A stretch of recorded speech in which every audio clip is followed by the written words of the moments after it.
Well, hello. And good time zone. And what is up, gamers? Hi, everybody. Welcome in. Hello, hello. Hope you're having beautiful, beautiful days. Whatever the heck day it is this day, I don't know anymore. I think it's Monday. Hopefully it's Monday. Hi, everybody. How are y'all doing? And welcome on in. B3. Hello, welcome in. Hope you're having a beautiful day. Hello, hello, hello. I hope your Monday's going well. Turn up, hello, lovely to see you as well. Turn up says, oh, I still have to DM you. Sorry, I thought about that and I was like, should I DM? But I didn't want you to feel like I was like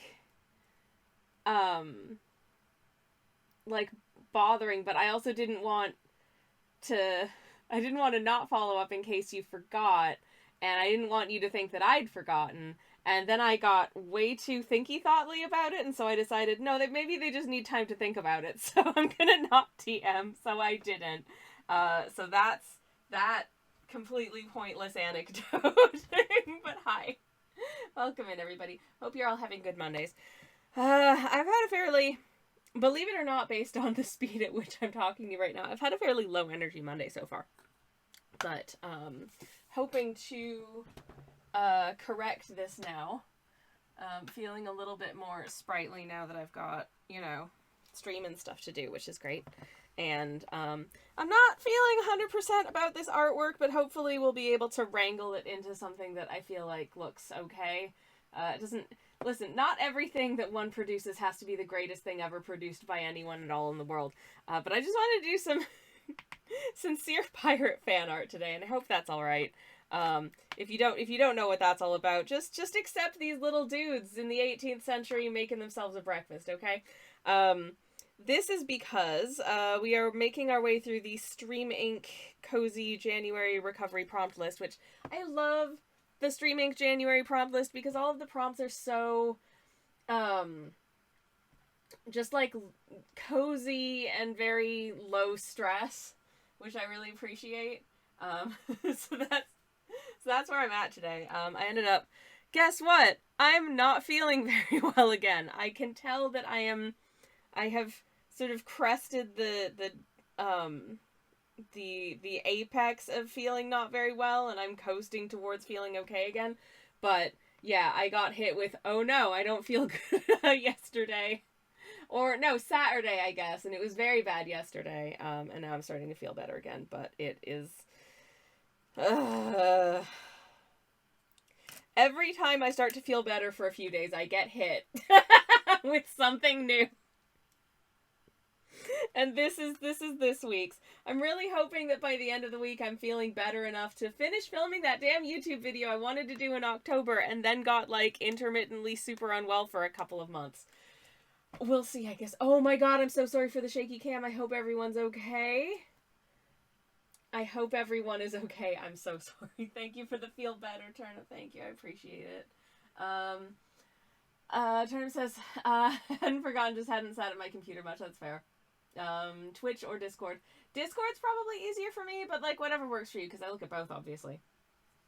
But generally, I think Discord probably, in the grand scheme of things.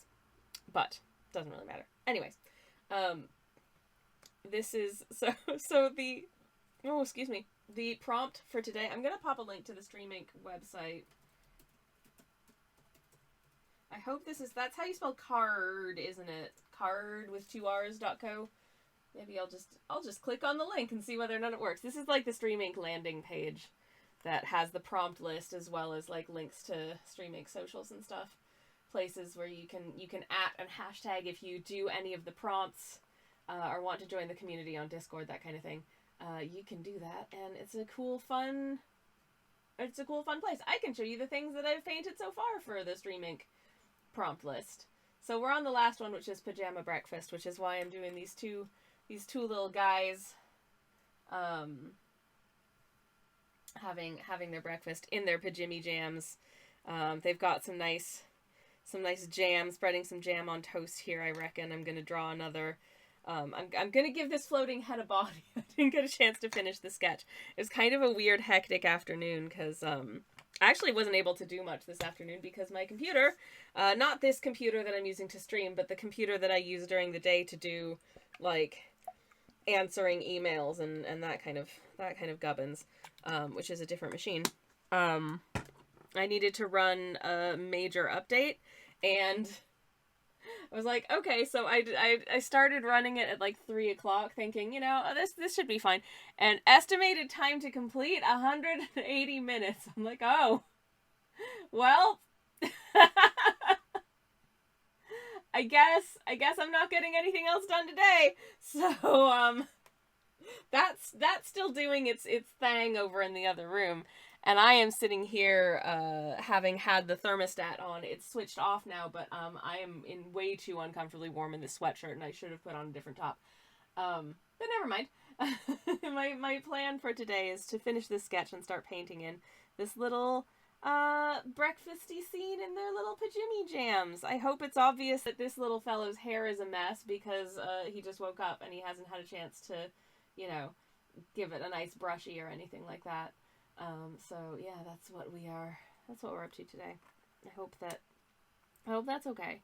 I can show you, if I open another window with my Instagram, the other pieces that we made for this prompt list of January so far. That's my Instagram page. And here's, so the first one was shooting stars, and I did this little piece with embellished with some gold for like the twinkly stars up in the sky, as well as the little city lights down below. That was a fun one to do. Can I show the little animation of, look at the twinklies, so cute. And the next one was the snowy window prompt, so I did the ghost barista looking out on a very foggy winter's day because I happened to have experienced a very foggy winter's day and I wanted to capture that. And this one was the last one that we did, and the prompt was comfy chair. So of course we did the hamsters who live together and love each other very much, and curiously enough never married because they're in love. It's because they're obviously a couple. Historians, come on. Very good friends, my foot.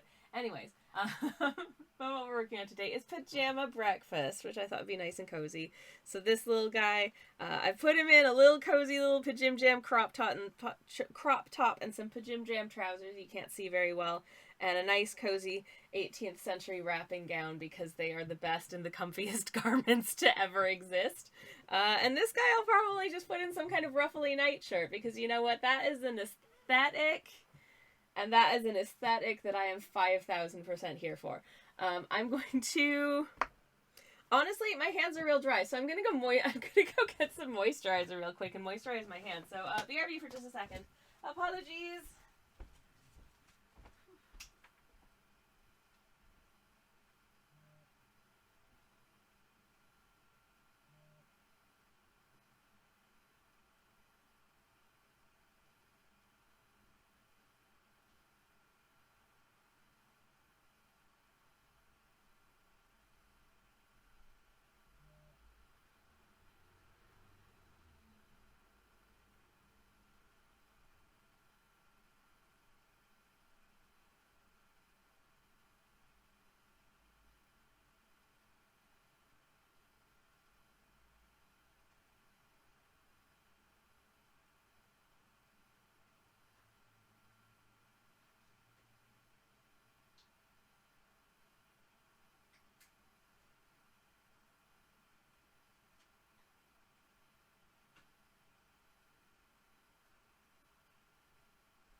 Oh my goodness, what a difference a little bit of hand cream makes. I feel so much better.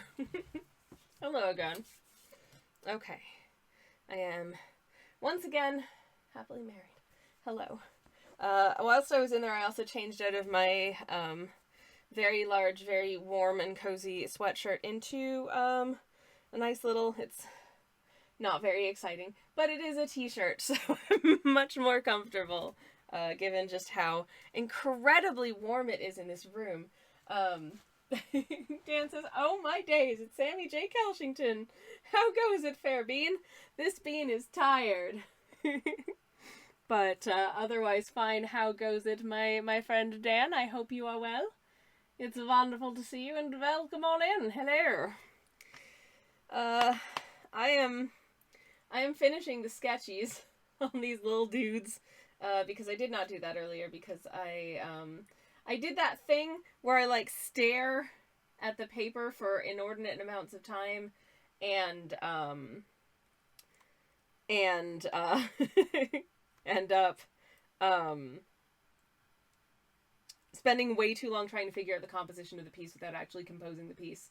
So, yeah, been a long week, has it? Honestly, it has been a long week. I am very aware of the fact that as of press time, it's Monday, but it's been a long week. I haven't felt great, for anyone who's just joining in. I have been, once again, I was starting to feel better, and then I got hit with another thing that made me feel worse. So, I have not had a lot of energy so far today. I have 2 different kinds of herbal tea next to me that are both incredibly warm, and as I say, it is way too hot in this room. Which hopefully means it'll cool down to a fairly comfortable temperature, and I won't need to put the thermostat on again this evening, which might be nice, but I am instead going to sip my cold water, because I need some water. Delightful. Okay. I think what I want this fella to be doing is to be pouring a cup of coffee. I think that's what I want to be doing. I did probably an excessive amount of looking into what coffee pots would have looked like in the period, because and then I put a character in a crop top that looks like the one that I bought from Uniqlo. What's wrong with me? Anyways. But yes, I hope you are well, Dan, and it is lovely to see you as always. Okay, we have to draw little guy's neck. Nice and easy, 2 lines. Never let it be said that I don't know how to economize on details when it comes to my drawings.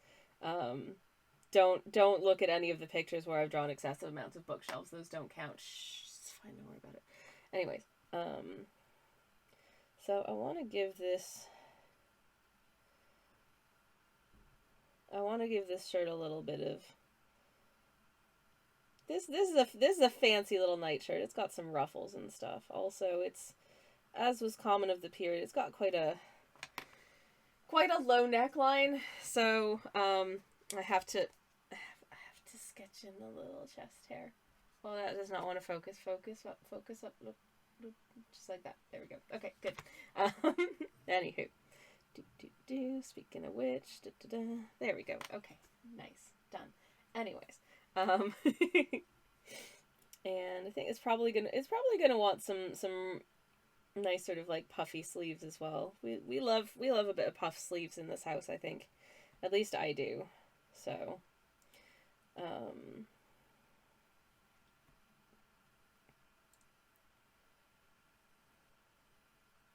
and probably, how should I, just poses, arm positions, trying to conjure this kind of stuff from, like, my memory is so hard because my brain is incredibly stupid and doesn't know anything.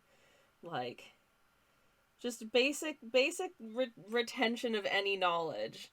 Like, I'm literally sort of doing with my hand. How would I think the arm actually needs to be higher up than that. So I'm gonna need to kind of shift it slightly, to get it to work. I'm trying to figure out, like, how does my arm go when I pour it? It's kind of a little bit more up and out and kind of across than sort of whatever the hell that was. So it's kind of more like,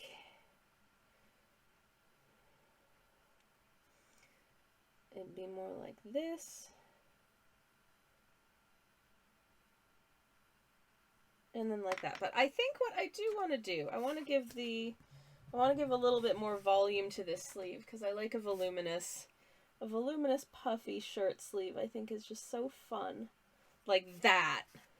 That is a puffy shirt sleeve, right? Much better. Okay, we fixed it. And a little ruffle, because ruffles are fun. And then the hand kind of goes like... I'm literally like doing the motions with my hands to try and figure out how to I feel like that's okay, artists, that's normal, right? When you're trying to figure out how to draw like a hand position or something, you just automatically do it. This is a struggle for me when I'm trying to like sketch in public. And I'm trying to figure out things like, for instance, hand poses or what have you, that I feel like I must look like I'm absolutely losing my marbles because I'm just sitting there and like looking at my paper and thinking really hard and then just doing something really weird with my arms and like contorting my hands and arms around and then trying to figure out what that would look like. I've taken like selfies of my hand before just to be like, okay, so if I'm holding something like this, it looks like that, right? And I don't know how weird this looks to like a random onlooker, but probably fairly weird, I feel like. So yeah, good job, me. Great. Love that. Anyways, but I guess that's just one of the things that comes with being an artiste. Maybe that makes other people think that I'm like mysterious and cool. I don't know. Anyways, I'm just fixing my hair because it was starting to fall out of its very artfully arranged bun. As you could probably guess, I look exactly like my PNG tuber right now, except I am not in a cropped linen shirt. I am in a cropped, but I think it's 100% cotton, and it's from Uniqlo. Anyways. But I do own that shirt, because I did wear it the day I debuted the PNG tuber. This is normal. Anyways, I hope everyone's having a good week so far. I hope you've got a good week's worth of fun stuff lined up. I had an interesting day thinky thoughts-wise, in as much as I woke up this morning and saw a thread on Blue Sky of people talking about how, basically someone was talking about how he went back to rewatch the TV sitcom The Good Life, which is from like the 70s. If you don't know it, it's a British sitcom. It was the reason that in my teens I had a crush on Felicity Kendall, which I feel like is a fairly normal response to TV's The Good Life, and Penelope Keith as well. Honestly, like both lovely. And I'm, like, so bi. That's a valid crush that's turned up. Right? Like, absolutely. Anyways, the thing that struck me about this thread, and because I haven't seen the show probably in, like, 25-ish years, is folks talking about, like, what a horrible person the main character was, and looking back on it, like, yeah, actually, he kind of sucked. If you don't know the show, it's about this guy named Tom, played by Richard Briers, and his wife, played by Felicity Kendall. And one day, this is one of the most depressing things to realize about the show. Okay, Tom has just turned 40, which is the same age that I am. Don't talk about your age in chat, please. And he has just paid off the mortgage on his house, and he's feeling very, like, uninspired by his, sort of boring, like, corporate, soulless job. I think he's like a draftsman or something. He designs like cereal boxes or something like that. And so he decides, just spur of the moment, to quit his job and not go back, and he's just going to start a little self-sufficient homestead in his little house and his little back garden in the suburbs of London. And that's that's the premise of the show. And looking back on it now, it's like so this, like, thankfully his wife was sort of talked around to it fairly easily, but like, because she is a delightful, enthusiastic, lovely human being, but the fact that, he just went and unilaterally made the decision to completely upend their entire lifestyle without sitting down and having, like, a proper talk about it with his partner first feels really bad. Like, in hindsight, it's like, wow, dude, no. And then, you know, the other two sort of principal characters are the next door neighbors, who are very much more like bog standard middle class suburbanites. And they are, I like those two. They are just deeply normal people. I think if I had to have either of those couples as neighbors, I would much rather have, like, Jerry and Margot as my neighbors than I would Tom and Barbara, because Tom and Barbara have, like, pigs in their backyard, which is adorable, but you know what? Things are gonna get messy and weird. And also, the number of times that, like, Tom, who's decided that he doesn't need to have, like, a steady source of income in order to live because he's going to be self-sufficient, also just ends up having, like, his neighbor Jerry just bail him out with money on more than one occasion. And they do because they're nice people, but, like, long suffering, I feel like, is a good way to think about those neighbors. And, you know, other than that, there's definitely some stuff that's a bit dated, but yeah, I don't know. Every other character on that show except, like, the main guy is great, and he sucks. So that's my conclusion. In conclusion, should you watch The Good Life? I don't know. Maybe. But also, the main character sucks. The end. Turnip says he is the worst. He really is kind of the worst. Like, he really is. Ah, gosh. Anyways, apologies to anyone who does not care about English sitcoms. But there we go. I saw someone in that thread, though, say that all sitcoms are really tragedies with jokes. And maybe that's true of British sitcoms, and if that's true of British sitcoms, then I'm really concerned about, like, I've had a few like semi-finished scripts kicking around in my drafts for a few years that I'd really like to finish one of them and eventually get it made, but I'm like, wait, is it not depressing enough? Or have we moved away from the idea that, like, sitcoms have to be sort of on some level depressing in this country? I don't know. I don't think it's the case for sitcoms everywhere, because there are certainly stories that nominally sitcom adjacent that I think are much more, you know, hopeful. But yeah, Turnip says, yeah, they're not wrong about British sitcoms mostly. I mean, here, like, I love a lot of British sitcoms. I have a lot of love for a lot of British sitcoms. I grew up watching them. You know, I got really into them when I was in my teens, especially. Oh man, the bootleg VHSs that I would buy off of eBay of things that, like, didn't air on Canadian television, because I'd heard good things about them and I wanted to see what the fuss was all about. But yeah, like, the number of sitcoms, the non-zero number of sitcoms that just end with, like, okay, all the characters die, the end, this is the last ever episode. That's just something that happens. In fact, I think there was an American show once where they, like, tried to get into watching a British show, and it was like, they were like, oh, this is great, and they get to the 4th episode, and just every character dies, and the episode is over, and the show is over, and there's never going to be any more of it, and they're like, what the hell just happened?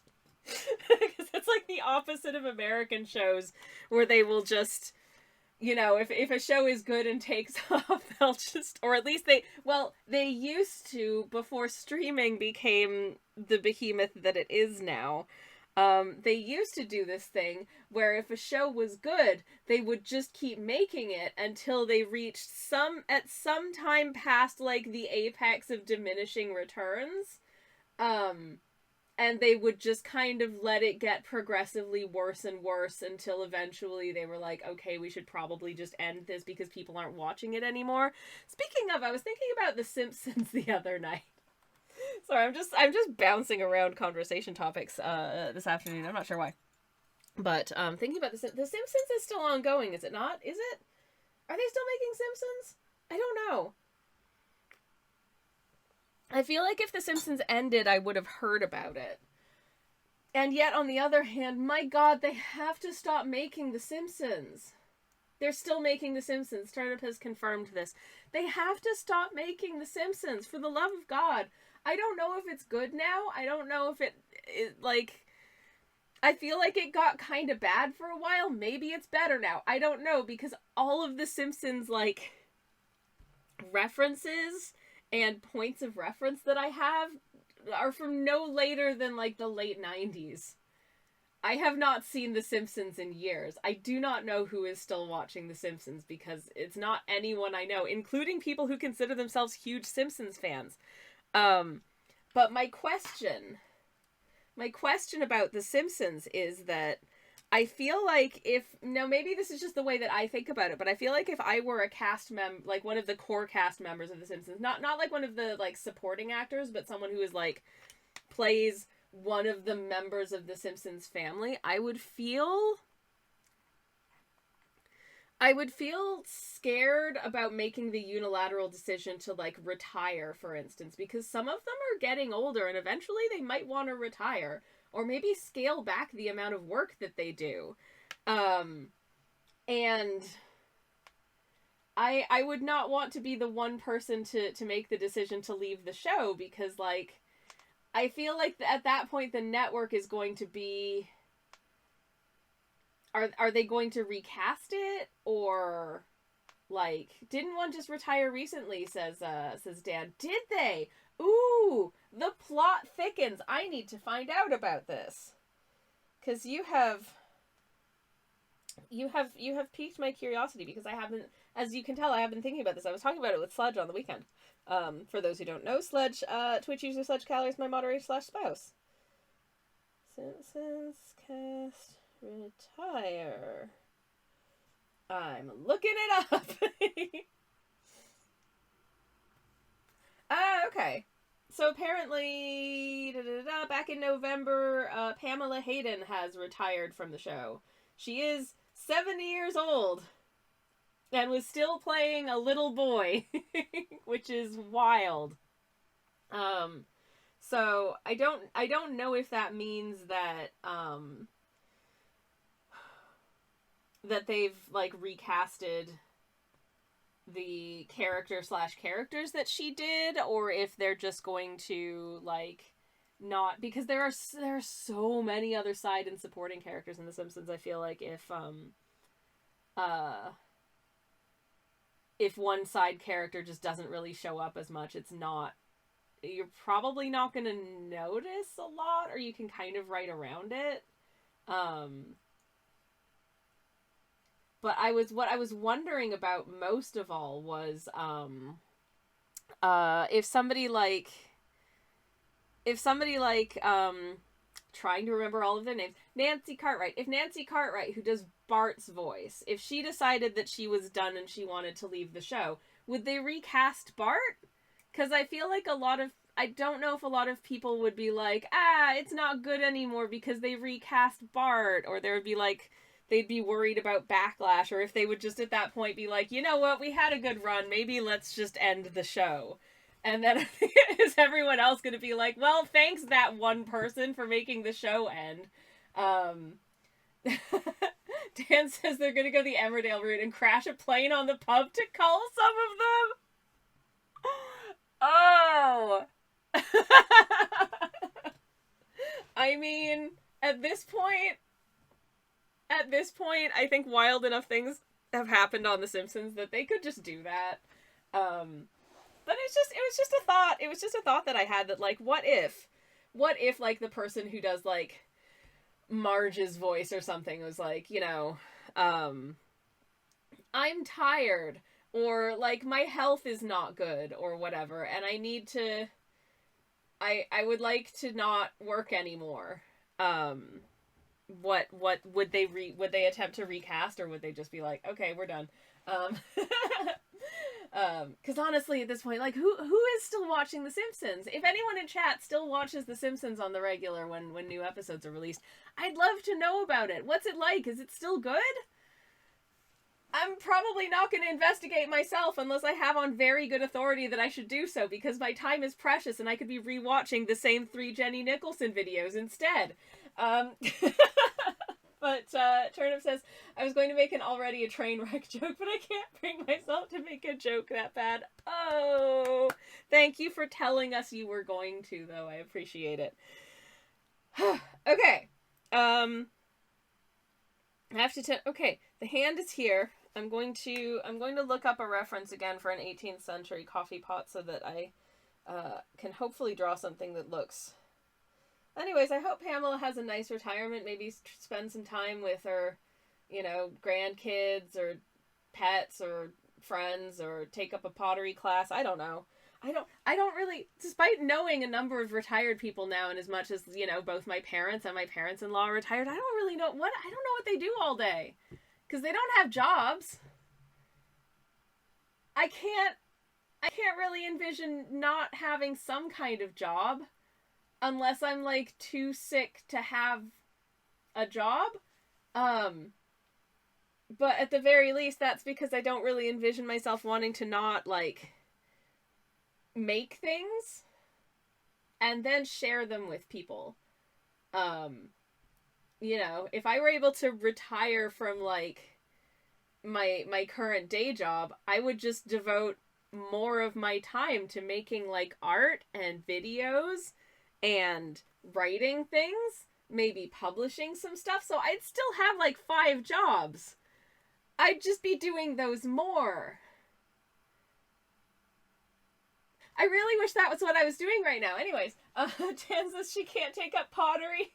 They'll call her Potty Pammy. Oh no!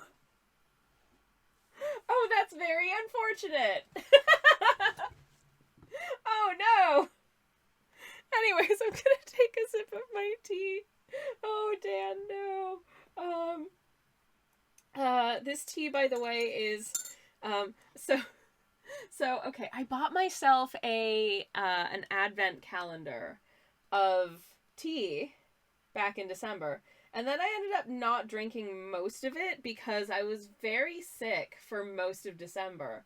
And so I was mostly just, like, mainlining ginger tea because I was having really bad tummy trouble.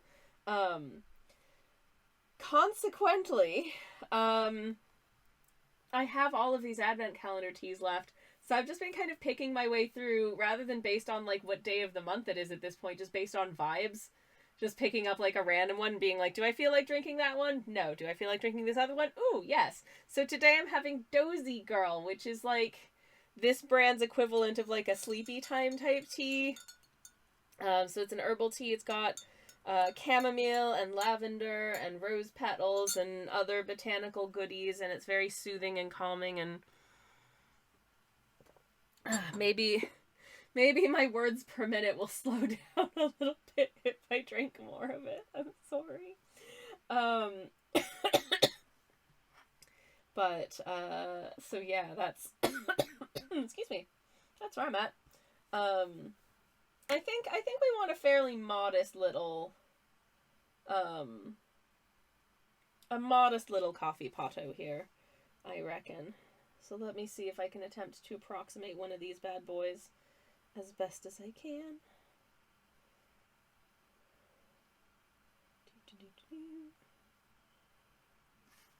Happy little handle. And the handle goes like... It's got one of those little curly cues on the end, because why not? It's cute. And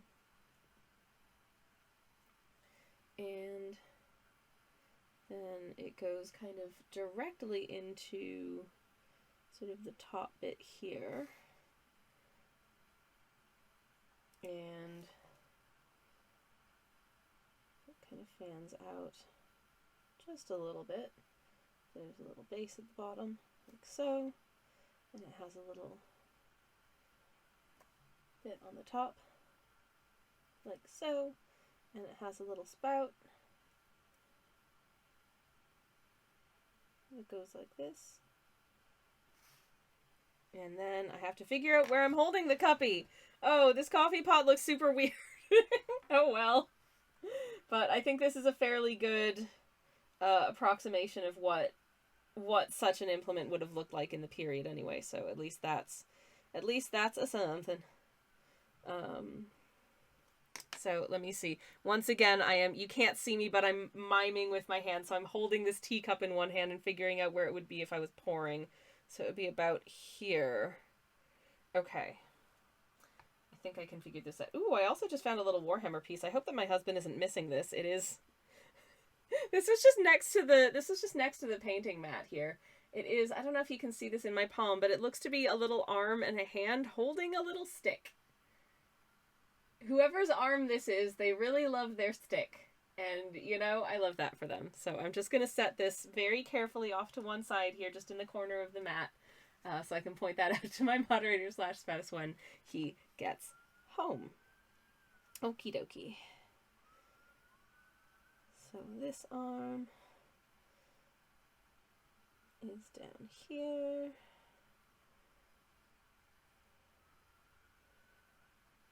Little ruffly cuffs again. Ooh, that's a little bit out of proportion. Hold up. Maybe if I bring the arm up just a little bit so we're not pouring quite so far away.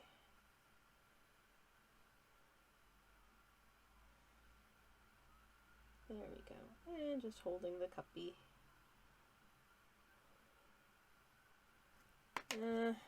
Hold up. I can fix it. I can fix it. This is the problem with doing streams where I have to sketch. I know I say this every time, but I feel like watching me like sketch, erase, sketch, erase, sketch, erase. It's probably not quite as satisfying as just watching me paint something where I've already figured out kind of how it needs to go. But sometimes it be like that. And that's okay, I hope. This is going to be a reasonably sized coffee cuppy. Because these are sleepy lads and they need a nice cup of coffee. And so there's going to be just a little stream of coffee pouring into this cup. Like so. Yay! Coffee was very popular in the 18th century. Coffee, especially in England, at that time, coffee houses were very, very popular. And this guy is just wearing like a shift. So it's just, he's just wearing a nice long little sort of night dress, basically, with cute little ruffles, and he looks really handsome, and he should feel very good about himself. I don't know. Anyways, hopefully this doesn't look too bad. Hopefully that's okay. Anyways, okay. I think that's fine for now. I'm gonna move on from there. I'm gonna pop. I'm assuming that this person is making 2 slices of toast, so I'm going to pop the other slice of toast onto this plate. I'm going to adjust it because I did a very bad job of placing this toast on this plate. This is why I shouldn't sketch when I'm streaming, but here we are. Anyways, so one of the things I did this weekend was trying to do a little bit of pre-planning for a little, just like a couple of days trip that my moderator/spouse and I are taking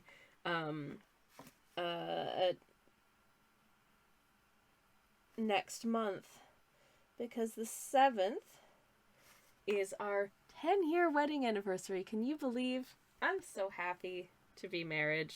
And so we are going to Wales for a couple days to celebrate. And with my newfound food restrictions, which has been a little stressful, I did not realize just how challenging it was going to be finding a restaurant to book.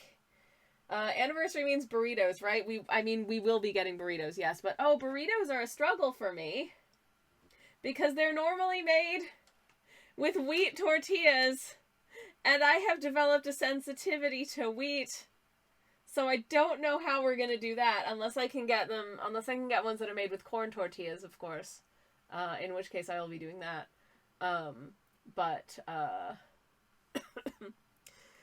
But just finding like a restaurant, because a lot of the, we don't go out for meals very often, but if it's for something really special, I like the idea of going out for like a nicer meal, you know what I mean? Like someplace that's a little bit, that feels a little bit like it's a special occasion as opposed to, something normal.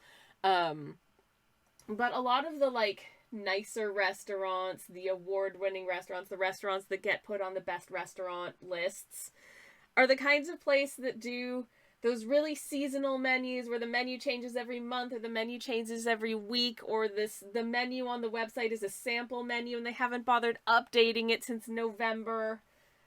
And I can't safely make a reservation at a place like that for us now because I don't know for sure whether or not there's going to be something on the menu that I can actually eat by the time comes for us to go there. And I don't want to go there, sit down, have a look at the menu, be like, well, I can't eat any of this food, or there's like one menu item that technically I can, but it's got a whole bunch of ingredients in it that I don't care for. Like, it's like, oh, well, I can eat this like cauliflower and lentil dish, but it's full of mustard, so I will hate every bite of it, even if it's perfectly cooked. You know what I mean? So having a bit of a rough time of it at the moment, which means I've ended up making a reservation for someplace that is technically a chain, but it looks really cute. But they also specifically have like a menu of items that are gluten-free. And I don't have a gluten allergy, but I am sensitive to wheat. So anything that comes with like flatbread or on a bun is out for me. And a lot of things there was, that have breadcrumbs on them, like aubergine parm, probably off the menu, which is sad because it's so good. Life is unfair, y'all. Life is unfair. Food is one of the things that brings me the most joy in my life, and it has become incredibly stressful. Yay! Anyways, Turner says, congratulations on marrying for so long. Thank you! I have every intention of continuing to do so until time ceases to exist. Because I'm having a really good time. It's the best thing about my life. Is that I get to make my way through it with my best friend. Anyways, Joe says I feel that. It sucks, doesn't it? It sucks, but most food makes me sick, says Joe, and doctors have been unhelpful for nearly 2 years now. Oh, Joe, that sucks, and I'm so sorry. Also, hello. I hope you are well, and it is lovely to see you, and welcome on in. It really does, like...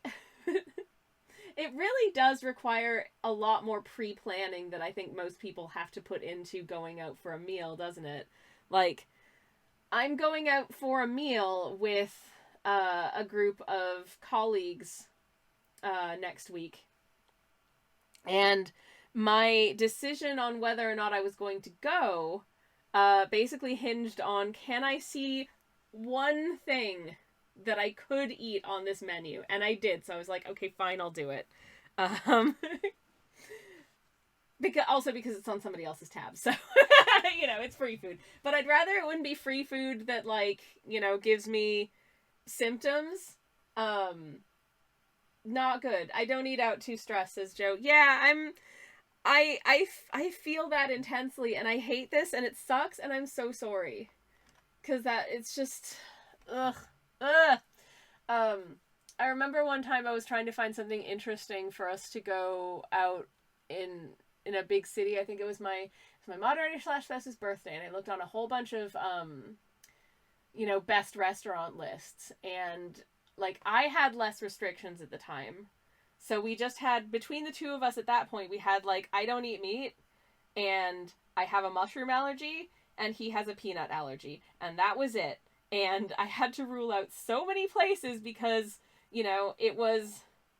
they put peanuts in a lot of things, which doesn't feel safe. Or there's one option that isn't meat and it's mushrooms. And that was before the wheat thing.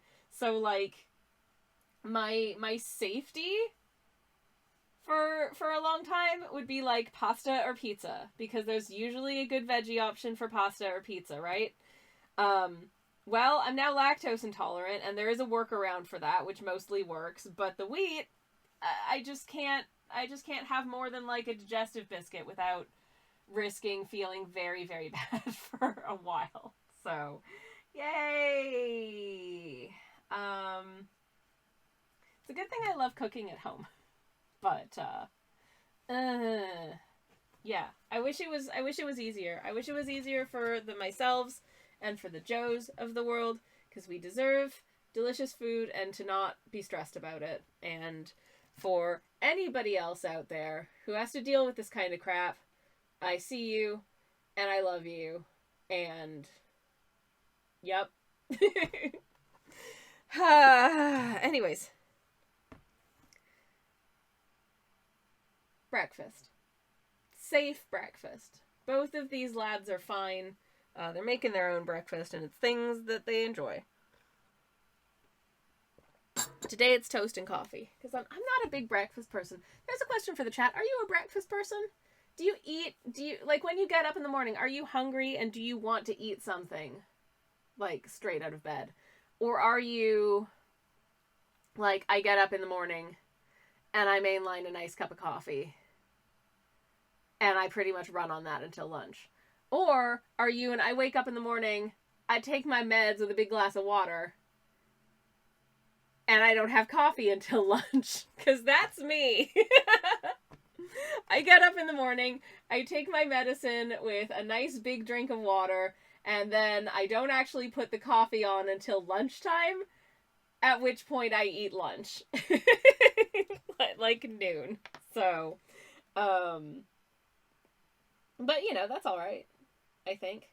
I did try for a period doing the whole, I heard so many things about the virtues of eating breakfast. It sets you up better for the day. You'll have more energy. You'll feel better. Like, you know, all kinds of reasons why it's so important to eat something first thing in the morning. So I started doing it. I would make sure, you know, I would get like, just a nice pot of like porridge with some sliced banana or something like that, and a cup of tea. It was horrible. My tummy did not appreciate it. I did this for a couple of months. My tummy did not appreciate it, and I actually found that I was more hungry later in the day instead of less. So, you know, no matter what, if I had something, you know, that was, you know, like sustaining, like oat porridge, which is supposed to, you know, fill you up because it's, you know, like, it's good substantive food, right? I'd be hungry again at like 11. And I ended up eating more over that period of time. And I put on weight because I was eating way too much. Because I would eat breakfast, I would be hungry at like morning snack time, I'd have a morning snack, then I'd have my lunch, I'd have an afternoon snack, I'd have dinner, and I'd have an evening snack. So I was just eating more food in the day than I would otherwise. So I ended up putting on weight. I was like, okay, clearly this is not working for me. My body doesn't like this. So I stopped. And I felt better. Dan says, I am not naturally a breakfast person, but I was told I should often enough. And it helps me control my blood sugar, so now I eat at least something. Well, you know what? I mean, if it works and it doesn't make you feel worse, then that's probably good. But, yeah, mood. Very much mood, not a breakfast person. Sammy Ann, hello, welcome in. How are you doing? It is lovely to see you. Welcome. Sammy Ann says, finally saw some of the source material for these lovely fellas. I can see why people are upset that it's canceled. I'm still so upset about the cancellation. You know, if someone was like, if like a network was like, hey, we'd like to make a third season of this show, and then they did it, I would be over the heckin' moon, because it's so stinking good. It's very important to me, and that's why I'm doing sincere pirate fan art today for this streaming prompt, because I can, and because it's nice, damn it. I think I'm gonna pop that this is kind of, these are like the edges of their table here. So, just gonna table here-ish. Being very vague and sketchy about this because I don't know what I'm doing. But also I want to put some bits in the background because, you know, the most important thing about the 18th century kitchen, of course, is the hearth. The big fire where you do all your cooking of stuff, and you need a really good one of them. So I'm going to attempt to draw a slightly obscured one of those in the background. Maybe about here. And I am working from some photos that I found on ye olde Google image search. This is actually the kitchen at number 1 Royal Crescent, which is in Bath, which I've been to the street. I have not been to the building because you probably have to pay to get in, and me pay to get in to see stuff here in the UK where like there's just history everywhere. No, it means I don't experience a lot of the history, but you know, whatever. Anyways, cooking location, central heating, all around cozy place, says Sammy, and yes, so nice. So nice. Love that for them. Nice and comfy cozy. Okay.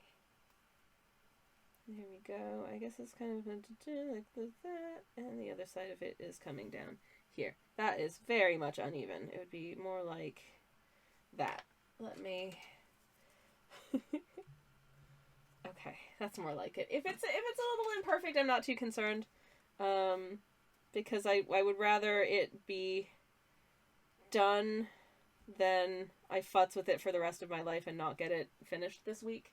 So, you know. Anyways, trying not to be too fussy with myself, giving myself a little bit of grace here, and accepting that sometimes things don't need to be perfect. Anyways, what I should have asked is, how's it going, Sammy? And it's lovely to see you. Welcome in. How is your Monday? I hope you are well. Shoot! Heck! No! Damn it! I've just seen that an ad break is coming, so I'm gonna drop a quick BRB, but do let me know how you're doing anyways, and we'll catch up after the break. I'm gonna BRB for a minute. Please have a drink and a stretch and all that jazz, and I will see you very shortly. A BRB. Here's the BRB screen. Is the BRB song playing? It's not. I will fix that in just a second. BRB. Okay, that's better. Hello, I'm back. Welcome back, everybody. I hope the break wasn't too painful. I'm sorry it was very sudden. But we're back again. Hello. And I am back at the doing of this. You know how I was saying earlier that I was like super uncomfortably warm? I had to go change into a lighter top because I was too warm. And it's been like an hour and the warmth is just completely gone from this room. Now I'm getting a bit of a draft coming in from the window, which is, you know, a typical drafty English window. And obviously the thermostat is not on, so there's no heat coming from the thermostat. And I changed from my nice comfy sweatshirt into a nice light crop top, very similar to the one that this little guy's wearing. And now I'm really cold. It's not fair. I'm gonna take a big sip of my hot tea. I don't want to put the heat back on because I don't want to... I don't want to, you know, have to pay for the boiler running. I shall wait on that until my moderator / spouse is home, so at least if the boiler's running, we're both benefiting from it. Because, you know, money. Anywho, how shall I do this line? Okay, it's like here. Trying to make this as straight as possible, which is, as I'm sure you can understand, very challenging for me. But also, listen, they renovated this place themselves, so if it's a little bit wiggity wonky, it's because neither of them are, like, you know, accredited craftsmen. They're just a couple of little guys doing their best. So, it's okay if it's a little funky, is what I'm telling myself to make myself feel better. Anyways, there we go. Yay! We have a funky little hearth in the background. Hopefully it doesn't look too stupid. And I shall get some fun, try and get some fun gubbins going here for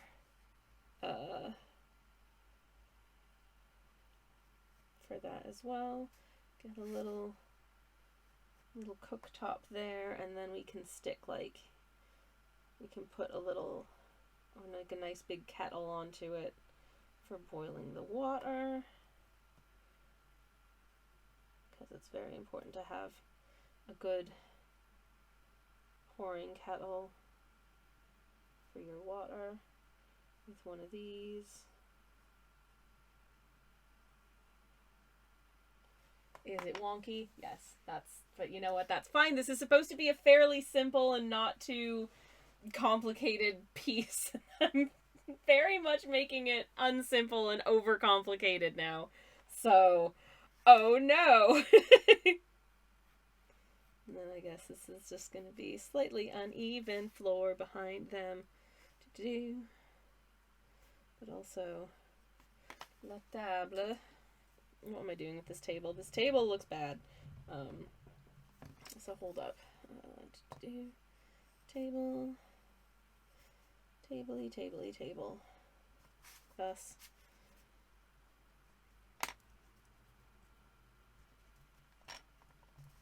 Anyways, what have I missed? How are y'all doing? Hope you are continuing to be well and having a good one.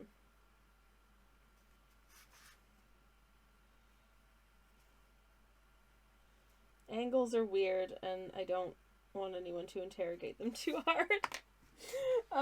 But here's table.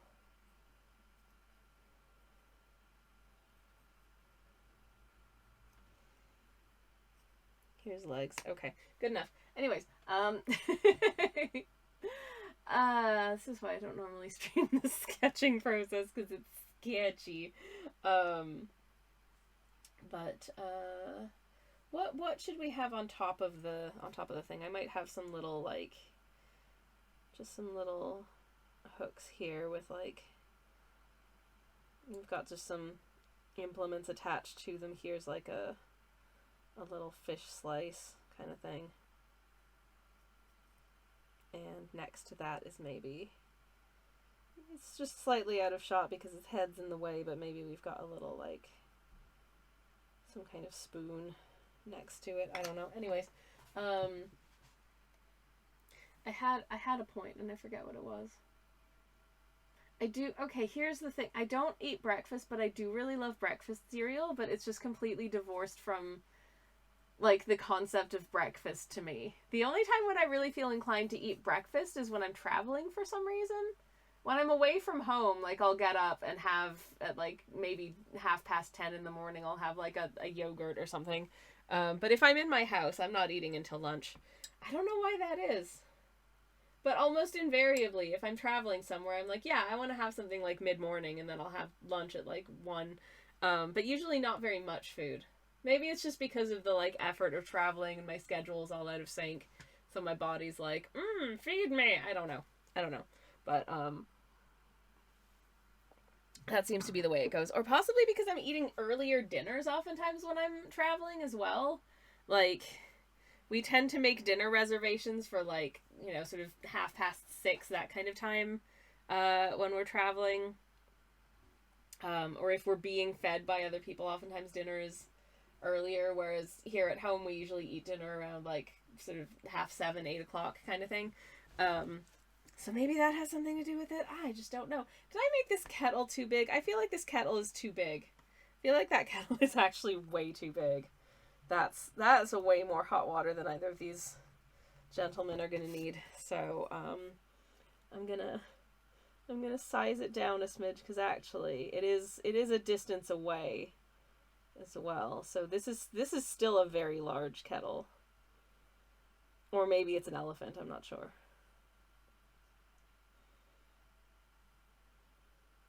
That makes so much, that's still too big. That's still too big. Hold up. Oh my goodness. You know, sometimes sketching be like this. You keep having to reiterate down until you have what feels like an appropriately sized kettle for two little guys to make tea with. That's I think that's fine. I think that's fine. Like, it's still pretty big, but they're probably boiling water for things other than just making themselves tea, obviously, because this is, you know, an 18th century kitchen. And they don't have the benefit of, like, electricity at this point. So, you know, that kind of is what that is. There's a little, maybe just a little pot or something, and that's got a little handle on it as well, a little saucepan type situation. I don't know, that's tangenting weird. Hold up. Maybe there's just a nothing there. Maybe there's just a nothing there, because that was doing some weird tangenty stuff that I didn't like. It looked like it was sticking out of his body. Or maybe we could just make something a little bit smaller. Like a little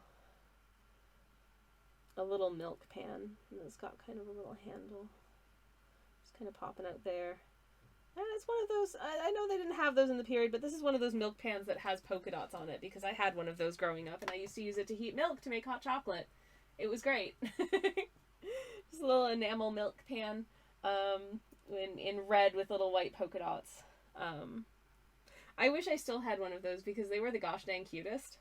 I think it was actually just meant to be like a mug that you could drink out of, but we used it on the hob and it was fine. I don't know if I was supposed to do that, but my mom did, so I did too. Oh no, I'm rethinking everything now. Uh-oh. Anyways. I kind of want to do like they've just got sort of, maybe like some herbs and stuff drying above the hearth, because I think that's really cute and probably appropriate. Maybe some like, maybe we can get, because you know there's a little like fiery situation down here, some little like things holding some logs in place under there to keep the fire going. I was sketching that off camera. Anyways, my brain is struggling to hold focus, I'm sorry. Anyways. Maybe a little like, I'm just looking at some references, and there's a little like bucket sort of next to the hearth, which feels like a good thing to have there, so I'm going to pop a little bucket here. Maybe it's got something useful in it. Maybe it's just full of water. If you decide that you want to put the fire out or like turn the fire down a little bit, you can just wet it down a little bit from your bucket. I don't know. But bucket feels like a useful thing to have, so I'm going to draw in a little bucket. Yeah. Oh, speaking of British sitcoms, we were talking about British sitcoms earlier. And bucket just reminds me of, if you've seen Keeping Up Appearances, which is the one with the lady who desperately wants to seem more, it's very much like class-based humor, because she desperately wants to seem more fancy than she is. You meet her family and they're like painfully common, but she wants to be seen as, you know, sort of like posh middle-class lady.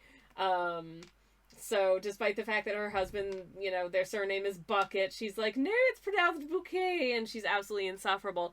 But it's only in recent years that I learned that the actor who plays her long-suffering husband was a really terrible guy. Like, apparently he was really difficult to work with, according to reports from people who worked with him. But I read this, if you can find it, he was a guest star in an episode of Doctor Who. I think it was the one with the Space Titanic with David Tennant, but don't quote me on that, because I might be misremembering. But anyways, he did an interview, I think it was for Doctor Who magazine, like, after that episode came out. And he was he was the worst interview I've ever read. Like, he was just clearly not interested in being there. He was really mean to the interviewer and clearly just had absolute disdain for the whole thing. Like, the show, and the way that the interviewer was, like, interviewing. And, like, it started off badly because the interviewer was like, you know, is it okay if I record this? And he's like, what, you don't know shorthand? Every journalist should do shorthand. I don't want to be recorded. Why don't you know shorthand? You should just be taking notes. And eventually he acquiesces, but like, but I'm not happy about it. It's like, and the guy's like, literally everyone I know records interviews. Would you rather not I had, you know, like, your quotations be an accurate record of what you said? And he's like, fine. The whole thing is just him being an absolute miserable so-and-so who doesn't want to talk about any of these things, doesn't want to answer any questions. He's very, like, fed up by the end of it. And apparently this is just what he was like. He was just, like, insufferable human being. Ugh. Anyways, I'm so glad that I didn't work on that show. Because, I'm not doing it justice, but I remember reading it and just feeling so bad for the interviewer. Like, so bad. I'm very grateful that in the couple of years that I spent in having, like, a journalistic career where I interviewed people, everyone that I spoke to, for the most part, was, like, incredibly forthcoming and generous and thoughtful in their answers and what they wanted to talk about. There was one person I interviewed once who was like, okay, I'm told we've got I'm told we're supposed to have like 20 minutes to chat, but to be honest, I don't have anything else to do today. Like, my schedule's done, so we can just chat for however long. And we ended up talking for like 2 hours about just whatever and went wildly off topic. And it was just such a lovely conversation with just like a nice person. Like, he did answer a lot of very useful questions for the purpose of the interview and the thing that he was promoting. But additionally, we just nattered about a bunch of stuff, and he was so nice. And for the most part, you know, even in times where there was, like, very much, like, we're all, like, this is a press junket, and you have 10 minutes, and then someone from another publication is going to come in and ask some questions. Everyone's been so lovely. So I was very grateful for that, but also maybe it's just very lucky that I exited that career before I had to interview anyone as terrible as that one guy. I really hope, and in my experience anyways, that people that bad are pretty few and far between. Which is partially why it was notable that it was like a very uncomfortable interview. Anyways. Sorry to carry on about that. I'm going to drop a little saucer down for this cup of coffee. There we go. And I'm going to pop another cup and saucer over here for another cup of coffee. But this one's got a cup on it because he's already poured the coffee. I'm going to fix it because I didn't do a very good job of that.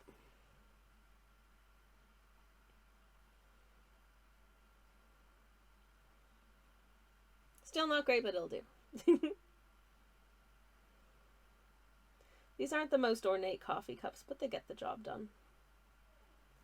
Cute. Hopefully cute. There we go. Okay, we've got 2 cups of coffee. We've got a big plate of toast. I figure they're just making toast for 2 and they're going to share a plate because it means there's less washing up.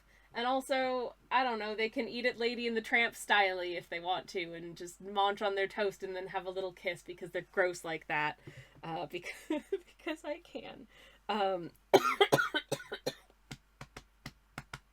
Oh, sorry. Anyways. Ugh. I realize that you can see actually under the bottom of the table now, so I need to draw in the remainder of this guy's, wrapping gown and trouser situation, and that this fellow is literally just wearing a nightie. So, it's just nightie down there. Cool. I need to put some things on top of this. I was thinking of having like, again, some herbs kind of drying. Maybe not right on top of maybe not like hanging off of this, because I think if they were hanging off of this, they'd be potentially a little too close to the fire. It might just get singed instead of nicely dried. So maybe we've just got a little bunting of herbs up above, just kind of hanging up here, and just little bunches of herbs. Probably shouldn't add too much detail now, or it'll be hard to see. It'll be harder to paint in, I think, if I add too much detail with pencil, but just gonna rough them in. Hey, Tals, welcome in. How are you doing? It is lovely to see you. I'm so sorry I'm still sketching this painting. I am behind schedule, but you get to see my extremely bad thought process in trying to figure out how to do such things. Just gonna do one of them's for that, and then another one here. Maybe this is one that they like quite a bit, so it's quite a big bunch of some kind of herb. And ooh, what else? I wonder what else. Maybe just a whole bunch of just a nice bundle of. This is just a whole bunch of bay leaves. There we go. I have survived another Monday. I hope you are well. I'm so happy that you have survived the Monday. I am very happy to report that I too am continuing to exist, which, all things considered, I'm very happy about. So I'm glad to hear that you have also survived the Monday. I'm gonna take a little sip of my tea, which remains dozy girl. My sleepy time tea, which is very appropriate for, when I'm on the internet live and should probably be trying to be awake, but never mind. I've got some bay leaves, got some, I don't know, maybe this is some sage, some rosemary. Ooh, why don't I do some rosemary stalks? Why not?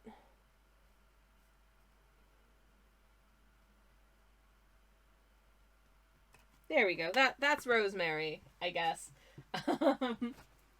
I'm trying my best. Anywho, so they've got a nice little collection of herbs drying there. They've got their little fire in the back here. And I do think I should pop some bay leaves. Says Tals, I heard bay leaves at first. Oh my god. If it was just bay leaves, that would be very different. Would certainly look very different. It would be more of a, what's the shape of a bottle of Bailey's? It's kind of one of those quite round bottles, I feel like. I don't know. I haven't bought it in many, many years. Partially because I only ever want about a tablespoonful a year. And it comes in these big ass 750 milliliter bottles. And I'm like, I'm never going to use this up. And I'm pretty sure it has an end date. Oh no. So I just don't buy it.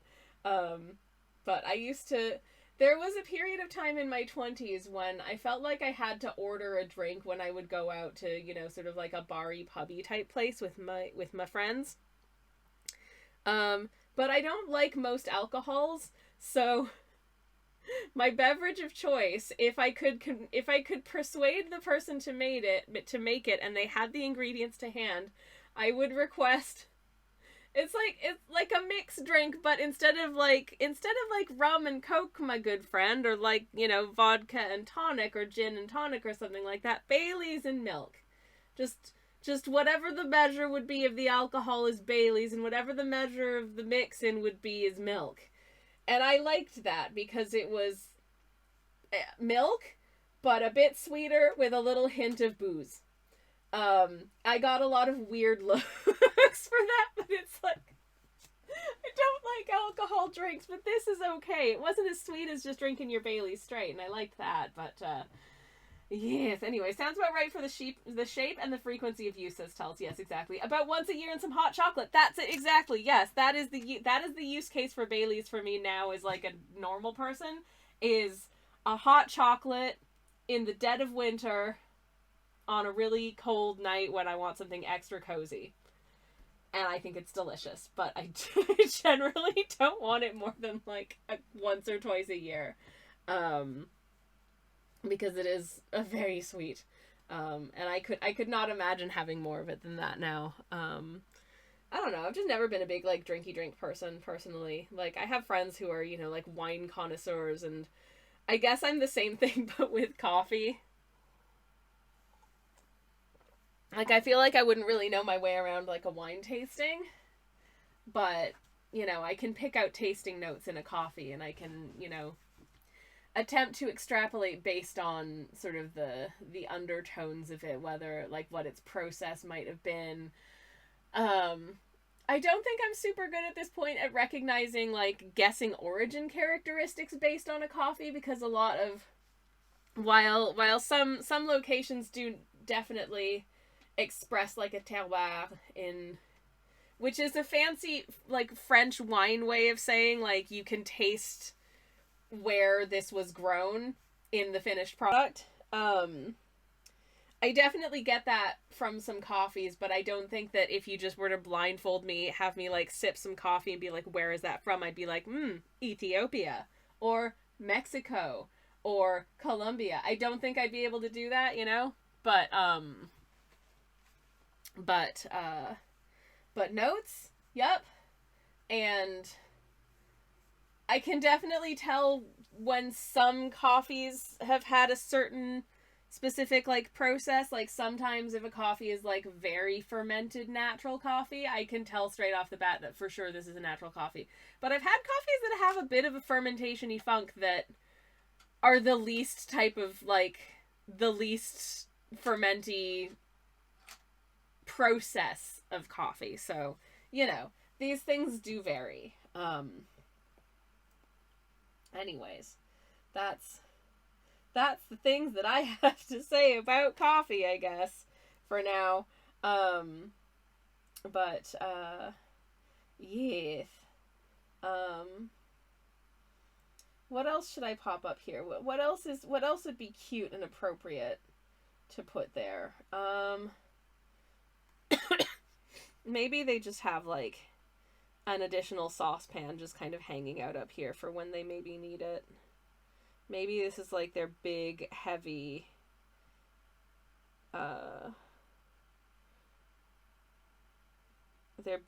Dutch oven, which they did have in the period.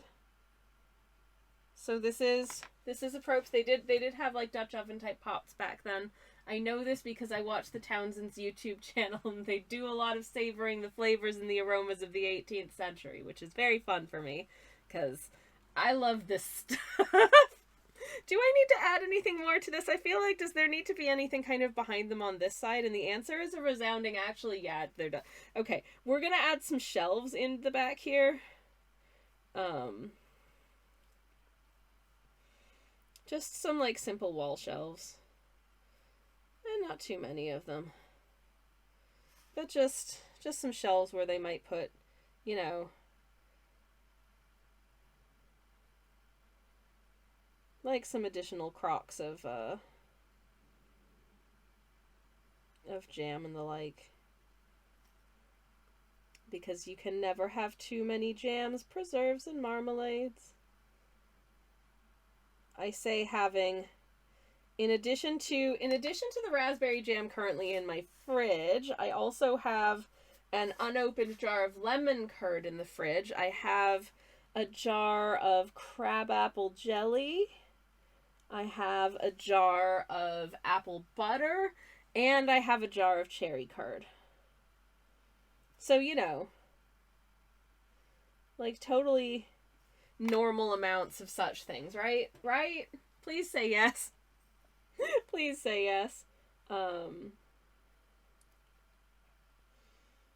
pop a big old tin of tea up here. I have labeled it tea, so that we know that it's a tin of tea, because that's fun. And then down here, maybe we've just got like, it's just a stack of plates. 1, 2, 3, 4, 5,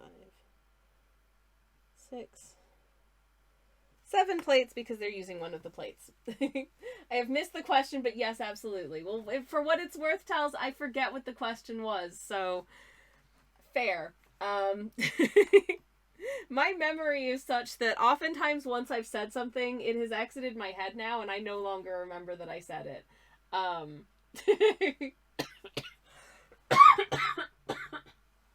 my goodness. Okay. Like, you could conceivably cite things that I've said on stream, and I'll completely have forgotten that I said them.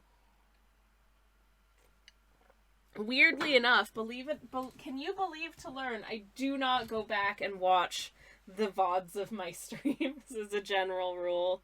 I usually don't do that. Partially because, I don't know, I don't like watching myself do stuff. Ugh. That's for other people to enjoy, not me. I would just be embarrassed and uncomfortable because it's me. So yeah. Okay, I finally have my paints out. We're like an hour and a half into stream, and I finally have paints, so we can actually do some painting maybe. What? I know. Crazy, but hear me out. We might actually paint today. Probably, we're definitely not going to finish this, and we might not get a lot done, but we're definitely going to start, and that's neat. I mean, all things considered, I've actually gotten a lot done today, because not like all I had when we started was this guy and this guy's head, and we've drawn in all of this other gubbins, so I feel pretty good about that. I do prefer trying to get that stuff done before the start of stream, but never mind. The question of the day that we settled on, because the prompt for this artwork is pajama breakfast. If anybody else wants to weigh in, are you a breakfast eating person? Do you get hungry first thing in the morning and want to eat something? Do you put in an effort to eat things if you don't? Or are you a just kind of skip breakfast, or you just have something light, or maybe just a cup of coffee? I'd love to know, because I don't know. Is it weird that I am very much not a breakfast enjoyer? I don't know. But I'm very much not a breakfast enjoyer, so, you know, that's a thing. I am not a breakfast eating person, says Tals. Yeah, me neither. And on a regular day, if I am sort of up and living my life in some manner by like 8 or 9 in the morning, I will be eating at like, you know, 12, 1-ish, at the earliest. Coffee and a piece of fruit once I get to work, says Talis. Yeah, that's about the level that I'd be able to manage. If I am leaving the house first thing in the morning, as opposed to like doing any kind of work from home, I will be probably having something around 11 a.m., like a yogurt, or maybe some fruit, or if I'm feeling really crazy, like a bit of flapjack or something. But if I have something to eat that early, I'm probably not eating my lunch until like 3. Yay! My schedules are totally normal and regulated and good. Anyways, I am painting this using the same palette of paint colors that I've been using for all of the paintings for this Cozy January art month. I'm wondering how suitable these are for this piece, but I guess we'll figure that out as we go. Because I feel like of all of the pieces we're doing this for this prompt set, this one kind of needs more like browns and stuff. And a lot of the colors in this set veer more towards like blues and purples and cooler colors. And I'm gonna need some warmth and some browniness for this. So I guess we'll see how that goes. But also there's less sort of swaths of landscape to deal with, so maybe we can keep things a little bit more contained this time. I think we'll be, whatever happens, I think we'll be okay. But I'm gonna start by taking some of this, what I've named Blood Moon, because it looks like blood to me. And I'm gonna mix it with a little bit of this to make like the sort of back of the hearth bit, I think, first of all. And then we'll see how we get on from there. Okay. Color, please. Color, please. Cool. And the background can be a little bit less colorful, maybe. Just because we want the focal point to be these two little guys, so I'd like them to be the most vibrant in the piece, and they are quite a ways in front of that stuff in the back. Ooh, maybe I should do like the wall at the back first, because that's going to be quite a light colored situation, I think. Because generally the walls would have been of something like a kitchen, I think, more often than not, unless you're in a fancy house. It's not going to be like the fanciest, most painted bit of the house. So I might make it a slightly nicer color, but like quite pale. So I'm going to use some of this, which is a little bit of a bluey purple, which hopefully will be nice, but I want to use not very much of it, because I want it to be quite light. So I'm going to water that down quite a bit, and then see how this does.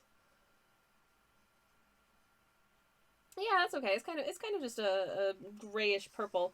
I'm going to go upside down here because I think that's probably the easiest way to do it. And I'm going to move my palette back off of the thingy, just so I have a little bit more space to like rest my hand onto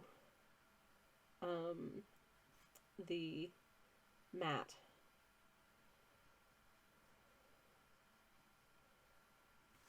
Oh yeah, this color's nice. I like this color. It's looking pleasant. I'm just going ahead and painting kind of over top of these herbs, because they're just gonna end up being sort of a greenish brown, and kind of vaguely colored in. So as details go, I'm not too worried about trying to paint around them at this point. And I think that's fine. Okay. Anyways, I wish I had another coffee now. I will probably make myself a coffee after stream. I oftentimes have a coffee in the evening. I don't know whether or not that bodes well for my sleep, but generally I think it doesn't seem to affect it. Which is a nice feature of my attention deficit, I suppose. Is that caffeine has the helpful ability of helping one focus as a stimulant, which seems to, in some cases, override its ability to keep you awake, at least in my case, and so oftentimes it's actually useful as like an evening drink to help me focus on falling asleep. Love that for me. And so I'm not as concerned about, like, not drinking coffee after a certain hour, because actually, it's fine, basically. So, yeah. Anyways, I noticed there was a bit of a splodge there, so I was trying to, like, blend it in, and now just more of the space is splodgy. So now I'm having to go over the whole thing. This is not what I wanted to do, no. Oh well. We'll get there. I just need to apparently go over this whole area again. Yay. Okay, whatever. Anyways. That'll do. Okay, neat. Let me just pick up a little more. And now I can go this way because I'm filling in this bit here. Just next to this little guy. And his delicious toast that he is currently slathering in a yummy, fruity marmalade situation. Love that for him. Okay. Yay! We have a color. I realize I goofed. Samantha says, some of us take speed for breakfast. I should have read the messages before that. Pajama Boyfriend says, Samantha, hi Samantha, welcome in. How are you doing? It is very lovely to see you and welcome on in. Hello, hello. So ADHD folks just do not have the same interactions with stimulants as neurotypicals. We really don't. We really do not. Some of us take speed for breakfast. Whee! Yep. Okay, here's the floor. So this bit was supposed to be floor, so I'm gonna try and blot some of that paint away. I'm gonna be painting over it in gray anyways, because we're gonna have probably stone floors. Feels practical for the kitchen. I don't think you want hardwood floors for the kitchen. You don't want your floor to get set on fire, is all I'm saying. So I'm gonna give them stone floors for the kitchen, okay? So lifted that as best I can. I'm gonna paint over it in gray. Anyways, how's it going, Samantha? It's lovely to see you. Welcome on in. Hello, hello. Hope you are having a wonderful Monday. I am, despite the speed of my chit-chatting, I'm drinking herbal tea, which is supposed to calm you down, and it's not working. Whee! Attention. Twitch user Sammy Kelch. Oh my goodness. Shoppers. Benjamin, welcome on in. Thank you so much for the raid. Hello, friends. Hello, hello, and welcome. Let me get a little shout out for Benjamin in the chat. Welcome, Raiders. How was your stream? It's lovely to see you and welcome. What were you up to today? Hello, hello, hello. Shout out to Benjamin in the chat. If you want to go give Bean a follow, you can do it right there. And hello as well to Ader Stones. Hello, welcome in. Hello to Leonard Vindel. Hello, everyone, and welcome on in. It is lovely to see y'all. What were you up to today? I hope you had a wonderful stream, and as always, this is a art tax optional stream. If there is anything that you would like to share with us, whether it was what you were working on today or anything else, very happy to share. You can whisper me a link if there's anything that you would like to share. If you do not want to share, you just want to head off, that's all good too. It's entirely up to you. But that is there. Anyways, Bean says, I was working on morning, afternoon, evening, and night logos for world building in my stream. Ooh, I love a bit of world building. That's very, very, very exciting. Very cool. We love to see it. I should introduce myself, which I'm really bad at remembering to do, but I'm going to do it now. Hello. For anyone who's new here, my name is Twitch user Sammy Kelch. I'm a variety streamer. I do cozy art streams on Mondays and Thursdays. I do cozy game streams on Fridays as well. And starting this year, I will also be doing the occasional game stream on Thursdays, probably like once a month, just because I like doing cozy games, but I also really like doing art, and that's the number of days I have to stream. So here we are. I am a traditional artist doing mostly watercolor stuff. We were working on some watercolors today using a set of weird paints that I blended at the end of last year, and I'm doing a few pieces with this month. But yeah, I'm working on the Stream Inc. prompt list today, and the stream was the prompt, was pajama breakfast. I swear I can speak. So I'm drawing these two little guys making themselves a breakfast in their little 18th century kitchen, because I like a bit of history, I like a bit of food history, and I like a bit of getting to draw little lads in their ruffly nightshirts. Yes, Bean says, I have a mascot called Bean, but I can just show the logo. I would love to see it. If you have a link, you can send me a whisper, and I would love to share with the class. I love cozy games, says Bean. Oh my goodness, me too. We just finished the main game last week of Snufkin, Melody of Moomin Valley. It was so cute, I nearly wept. So cute. Absolutely loved it. It was really lovely. What's something else that there is a game that I picked up recently. It was super cheap on Steam, but it's like it's a little like hidden object sort of Where's Wally style game. Um, but you have to look for cats, and the cats are in a dinosaur park. So I'm very excited to look for cats in a little dinosaur park in an upcoming stream at some point, because it looks really, really cute. If you will excuse me for just a moment, everyone, my moderator slash spouse has just arrived home, and so I would very much like to go and greet him. So I'll be back in just a second. Hello, darling. Hello.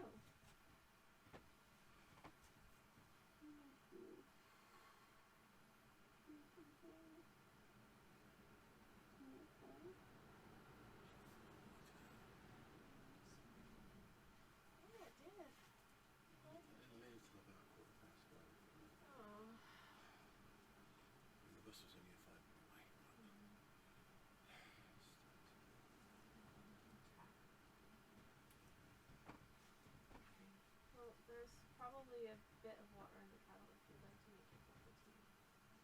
I'd like to give you a kiss. Oh, stop. Okay.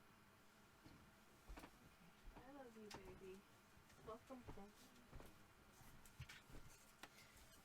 Hello, I'm back. Sorry about that. Anyways,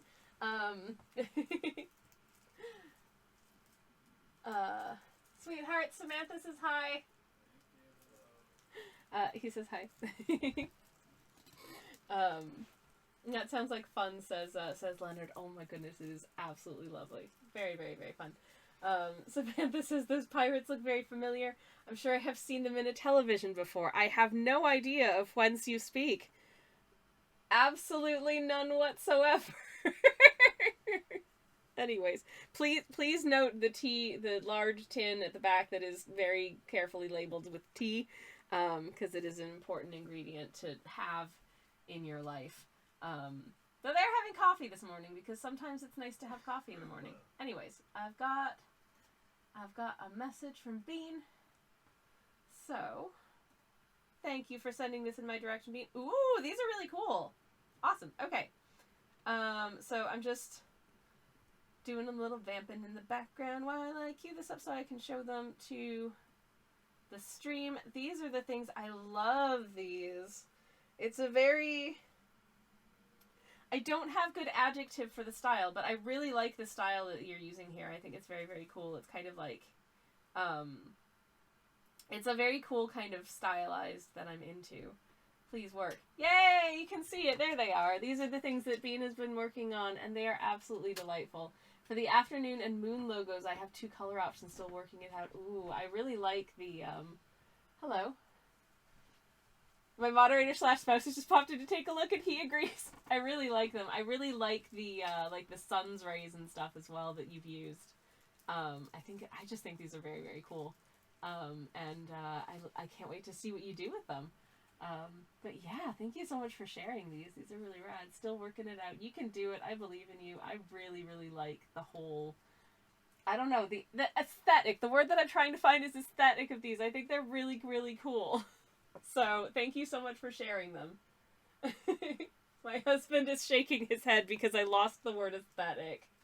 Anyways, thank you so much for sharing. Let me get another shout out for you in the chat. I'm new to streaming. Oh, welcome! Well, in that case, absolutely go give Bean a follow, everybody.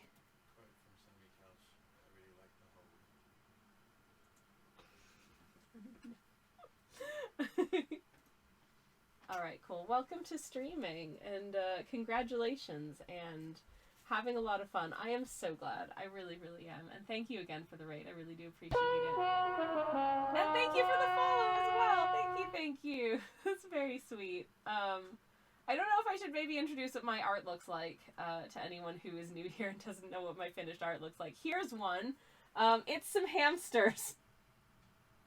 It is some Victorian hamsters, because that's a normal thing to want to paint.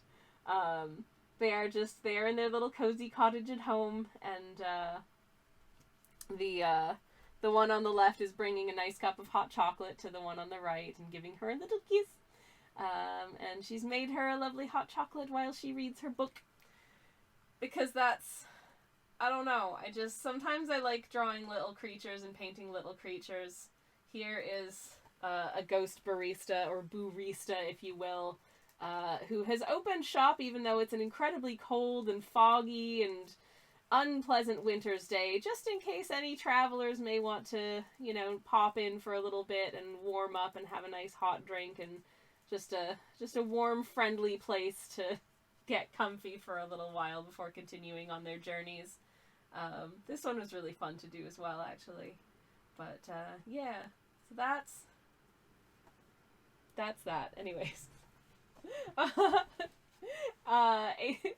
Hadar Stone says the post text nice. Ah, thank you, Boorista. Good pun. Thank you, Bean. Thank you. Thank you very much indeed. You're having some soda bread, my love. Okay. How is it today? Oh yeah. Okay. So my moderator / spouse is an absolute champion at making the most delicious soda bread that you ever did eat in your entire existence. But I've recently developed a sensitivity to wheat, which means I can't have regular soda bread that's just made with plain wheat flour. So he tried making a soda bread using gluten-free flour, and yeah, it was pretty good the day it was made, and then the next day it was super dry and crumbly. Like, super dry and crumbly. So I think the flours maybe just behave differently, and that's maybe something to be aware of. I don't know, but, Oh, Samantha says, Sammy, we need a new version of this emote with an apron. That's a really good idea. I should make a Boorista emote. I am thinking of new emotes because I want to get rid of some emotes that people really don't use and swap them out for things that they might like better. I want to make an emote of TTS Nicole, our very lovely TTS voice. She is a wombat from Australia, and she's doing an amazing job considering that most wombats can't even read, and she can read and speak things out loud and sometimes pronounces usernames correctly. Bean says, soda bread, what does that taste like? Okay, so basically soda bread, if you've never had it, it is a bread that is leavened using, like, bicarbonate of soda instead of yeast. And it, when my moderator / spouse makes it, it's delicious. It has a really good flavor. It's nice. It's got a nice crumb to it. A really lovely, like, crusty crust. But otherwise it more or less just tastes like bread, but I guess there's a little hint of it's made with baking soda as opposed to yeast, so it doesn't have any, like, yeasty flavor in it, but it's really, really nice. It is very good just on its own, or with, like, a little bit of butter, or as, like, an open sandwich situation. It's very good. Anyways. It's very, very good. That does sound like gluten-free flour, says Tals. Yeah, we've got a lot of experimenting to do, for sure. And I suspect there's going to be at least as many misses as there are hits as we figure out how to navigate me being able to eat food again. But we'll get there, I hope. TTS Nicole, says Samantha. Yup. Soda bread is like regular bread, but made with Coca-Cola in the mix. No, do not listen to Samantha. That sounds disgusting. Also, ew. No. Though I did see a recipe once. I think it probably went viral on, like, a social medium. I don't know. But it was, like, pie, but you make the pie filling just using, like, you mix together, like, Sprite and something, and, like, maybe, I don't know, condensed milk or something, and it ends up kind of tasting like a lemon pie, which sounds bad to me. I don't want to eat that. I have some, actually, oh shoot, I've got lemon curd in the fridge. I was gonna make a lemon tart at some point. Thankfully, there is a brand here in the UK that does make extremely, like, very, very, very good gluten-free puff pastry crust. So I'll probably just buy some ready-rolled gluten-free puff pastry and use it to make a lemon tart, because that sounds real nice. Anyways,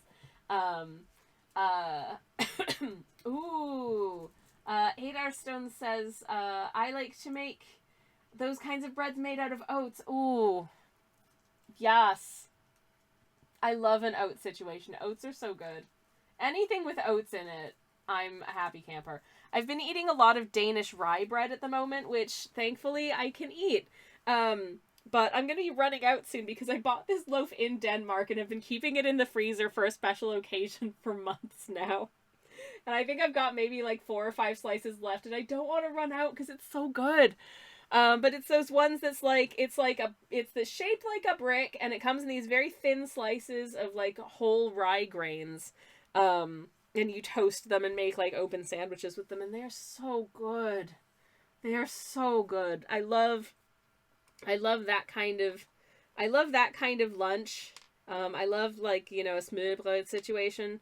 So, I'm hoping to find somewhere locally or somewhere that I can get shipped to me to get that kind of like brick of rye bread from Denmark, because it's so good.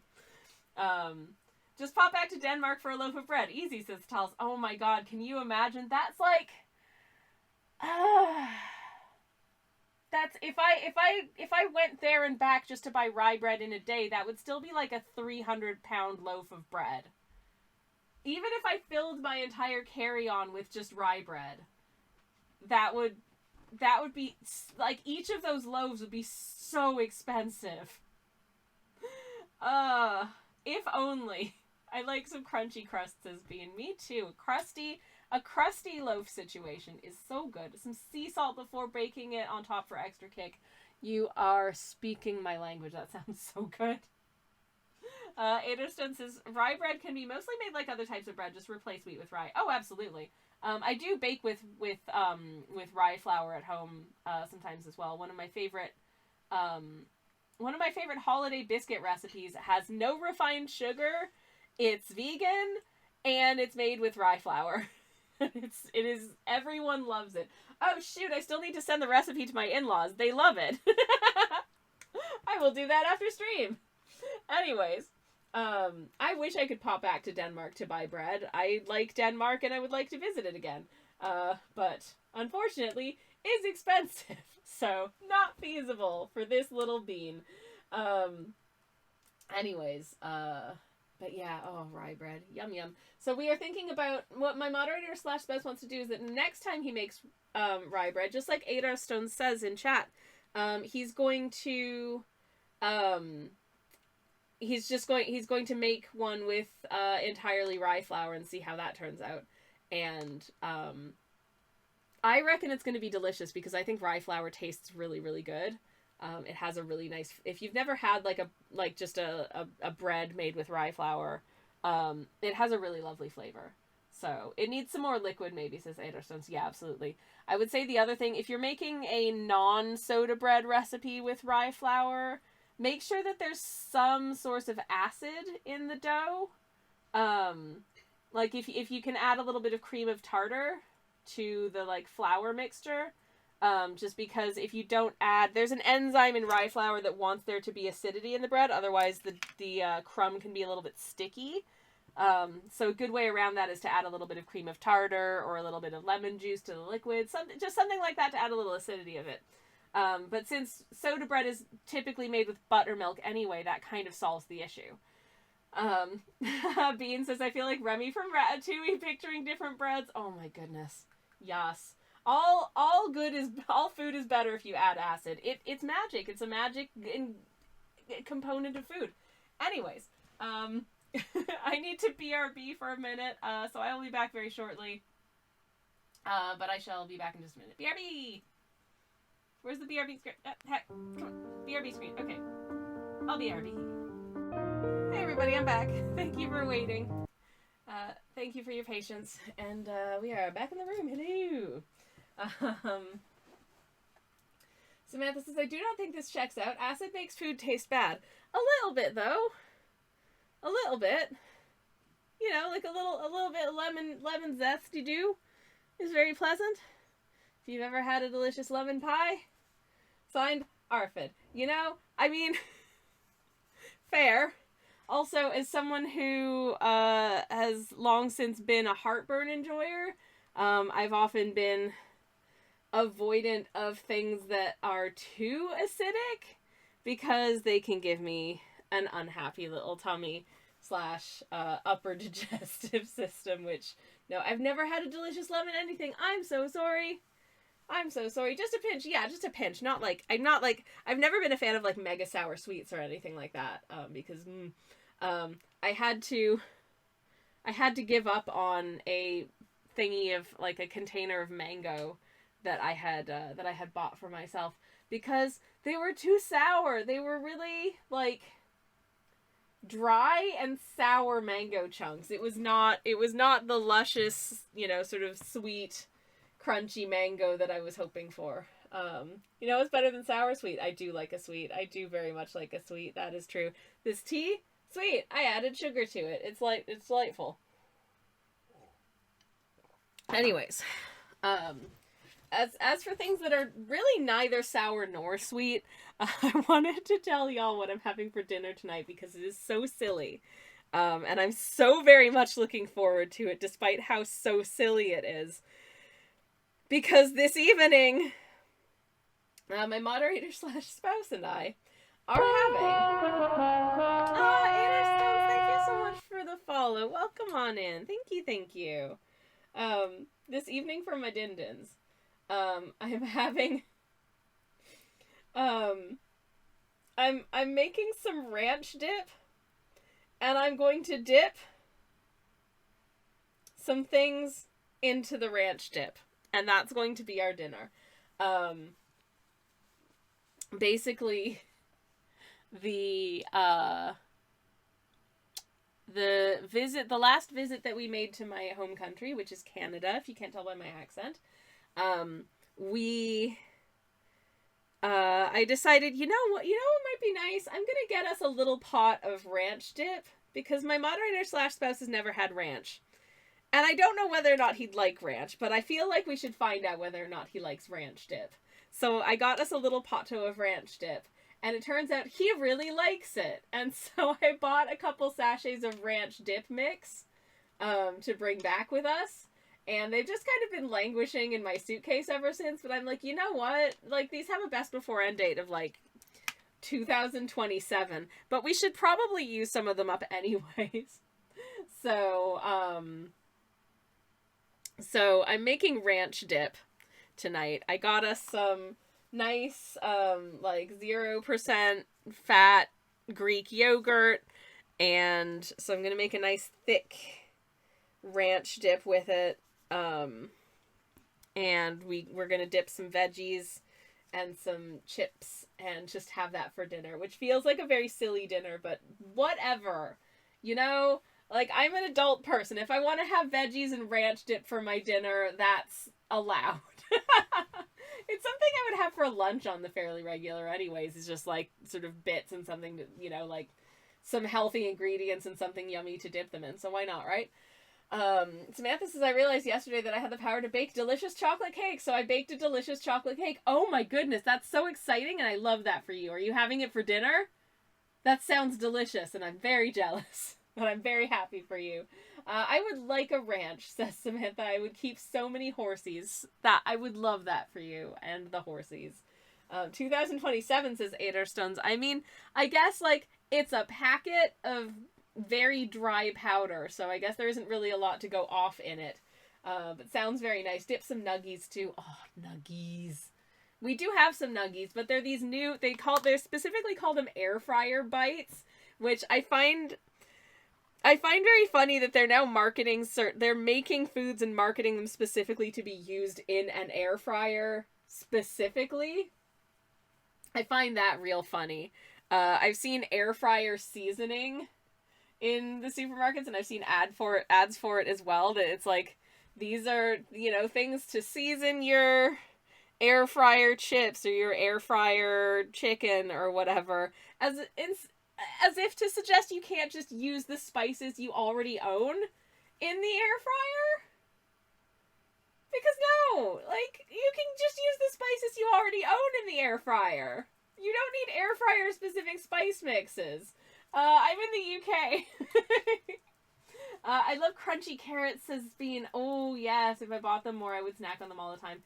I love a carrot snack very much. I love a celery stick snack. I've got some sugar snap peas for this evening as well. Very excited about that. I was going to cook something for dinner, says Samantha, and then have cake for dessert. But you know what? It is Monday. The cure for Monday is cake for dinner. Hey, you know what? You're an adult. You are an entirely grown woman. You can just do that if you want to. That's the magic of being a grown-up, is you can just eat cake for dinner if you want to. Air fryer seasoning, says Bean. Air fryer seasoning. Yup. What is the material difference between air fryer seasoning and just like a different spice blend?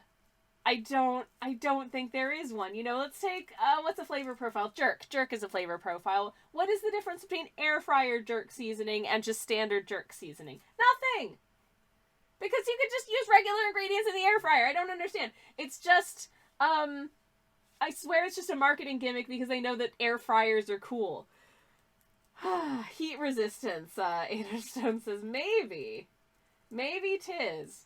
But they also have air fryer nuggets now, and I got the, I think, spinach and carrot air fryer nuggets, so I'm really hoping that these ones actually taste good, because I'm pretty sure I had nuggets from this brand before that I did not like at all, so who knows?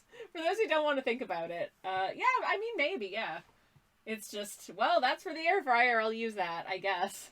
It just seems really funny to me, but anyways, I'm having ranch dip, which does not use the air fryer. I will simply be decanting a certain number of grams of the the seasoning blend and stirring it into an appropriate amount of yogurt. Spinach and carrot is in veggie nuggies, asks Anar Stones. Yes, veggie nuggies indeed. They are. They had a couple of different. They had a lemon and peas flavor, which I think sounds like it could be really good. But we went for the spinach and carrot, so hopefully that one is yummy too. I don't actually know when we're eating them, but I'll if I remember, I will give chat a review of my thoughts of the spinach and carrot nuggies. Hopefully, they're delicious, but I suppose that remains to be seen. Now I'm interested. I'm vegetarian, says Anderson's got to look for that, definitely. I hope for you that they are yummy. Okay, I am now going to paint in, I think, the sort of backsplash bit of the hearth here, for which I'm using kind of a nice, hopefully nice deep bricky color, though I think it could be a little bit more saturated than I put down here. So I've taken some of the water out of my brush because I do want this to be fairly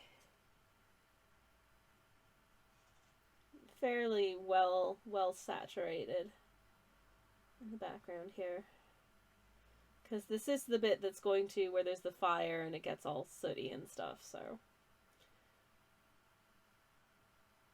hopefully this paint will provide that effect. These are granulating paint blends, which I find a lot of fun to work with. Basically means that there's more than one type of pigment in it, and the pigments are of different sizes. So some of them, you know, will go down quite smoothly, and some of them will kind of create like a textured effect when they go down on the paper. So when you have two different pigments of two different kind of sizes together in one blend, you can end up in a situation where you get some nice little color variations in your washes, which can lead to some quite fun results, I think, and quite useful for this area in particular, where this sort of bricky backdrop here to the hearth is likely to be a little bit sooty. We can still see a bit of the brick because, you know, it does get cleaned from time to time, but it's going to be a little bit dirty, and that's all right. Anyways, is delightful drawing time meant to be turned off? No, it isn't, Samantha. I'm so sorry. The texture can be nice to look at, says Bean. Hell yeah. Thank you for reminding me, Samantha. That should be switched on. I'm so sorry. Let me go correct this real quick. Oh no. I had meant to do that before stream, but I was delayed by the computer that I'd been working on earlier today was running a very long update, which took some time to do its thing. And so I was kind of distracted by that. I do apologize. Anyways, Bricky Backdrop sounds like a rapper. It does. It should be somebody's name, Bricky Backdrop. I love it.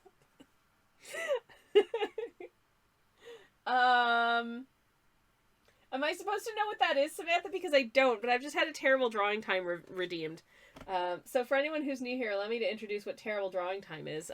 Basically, it is a phenomenon that happens on this stream for some reason because I hate myself, whereby for 5,000 channel points, you give me 5 minutes or less to draw a character or concept of your choosing from a memory or sight unseen on the terrible drawing canvas, which I will get from the other side of the studio right now. It's a Pokemon. I probably could have guessed that, but I wanted to make sure. And it is Articuno? I don't know which syllable to stress there. But that's its name, and I'm gonna have to try and extrapolate based on that what I think it might look like. Okay. So, I will need to set 5 minutes on the clock, of course, and find a space on the terrible drawing canvas to draw it. Oh, by the way, here is a sort of prototypical drawing of what our TTS voice looks like. She is a wombat, and her name is Nicole. She wears dungarees. She's reading out a little message here, and she doesn't understand that the name is Samantha J_42, so she always says Samantha J_42. So I've written that out. Anyways, I'm so sorry. I am so sorry, Samantha, that she can't figure it out. But anyways. Okay, so Articuno is a... Hi, Nicole, says Bean. Aw, thank you. Samantha says, I have decided to take Sammy's delightful drawing time and turn it into Sammy Draws the Pokedex. Honestly, I have no complaints about that. I love when people make me draw a Pokemon. Which Pokemon was this? Because it definitely was one. Was this Pumpkaboo? I think this might have been Pumpkaboo. I say this because I honestly don't know what a lot of Pokemon look like, as you can tell from my drawings. Even the ones I've seen. Even the ones I've encountered in the one Pokemon game that I've played. Question marks? Anyways, that was Pumpkaboo. I mean, that makes sense because it's a pumpkin and I gave it a little spooky witch hat and a little bit of magic sort of floating on the end there, but I also gave it a flower because I wanted to be cute. Anyways, hey Many Distractions, how's it going? Welcome on in. It is lovely to see you. And welcome. Okay, so I think I'll draw the Articuno near the Pumpkaboo, and I am flying pretty darn blind here. But Samantha has told me that it is a bird-type Pokemon. And I would have guessed from the Arctic part that might have something to do with Arctic. So that's what I'm going to roll with here. So I've got 5 minutes on the clock starting. And now, let's go. Okay, so Articuno, a bird-type Pokemon who is an Arctic bird of some description. So let me see what I can do with that information, and I think I have an idea. It's also, did she say it was, she said it was legendary. Okay, so it needs to be a little bit majestic. So let me see what I can do with a majestic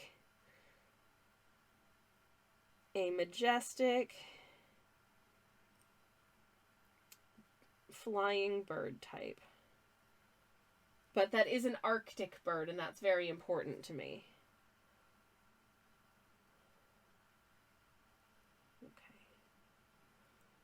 So,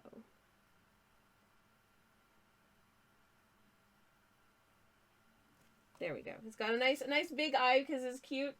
Oh my goodness. Okay, so we have the legendary birds are Articuno, Zapdos, and Moltres.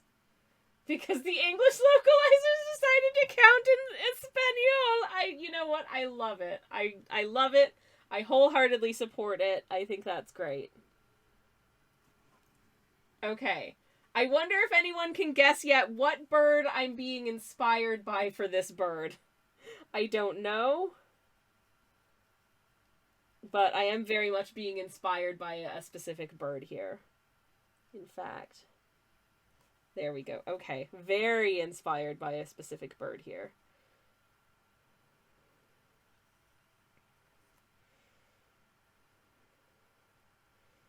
Now, since this bird is legendary, I'm going to kind of have it like its wings out like so. But they are still, this is an Arctic bird, so I feel like it's got very fluffy feathers because it's going to need to like hold on to a lot of body heat via its fluffy feathers. But I will give it some nice, very fancy tail feathers like so.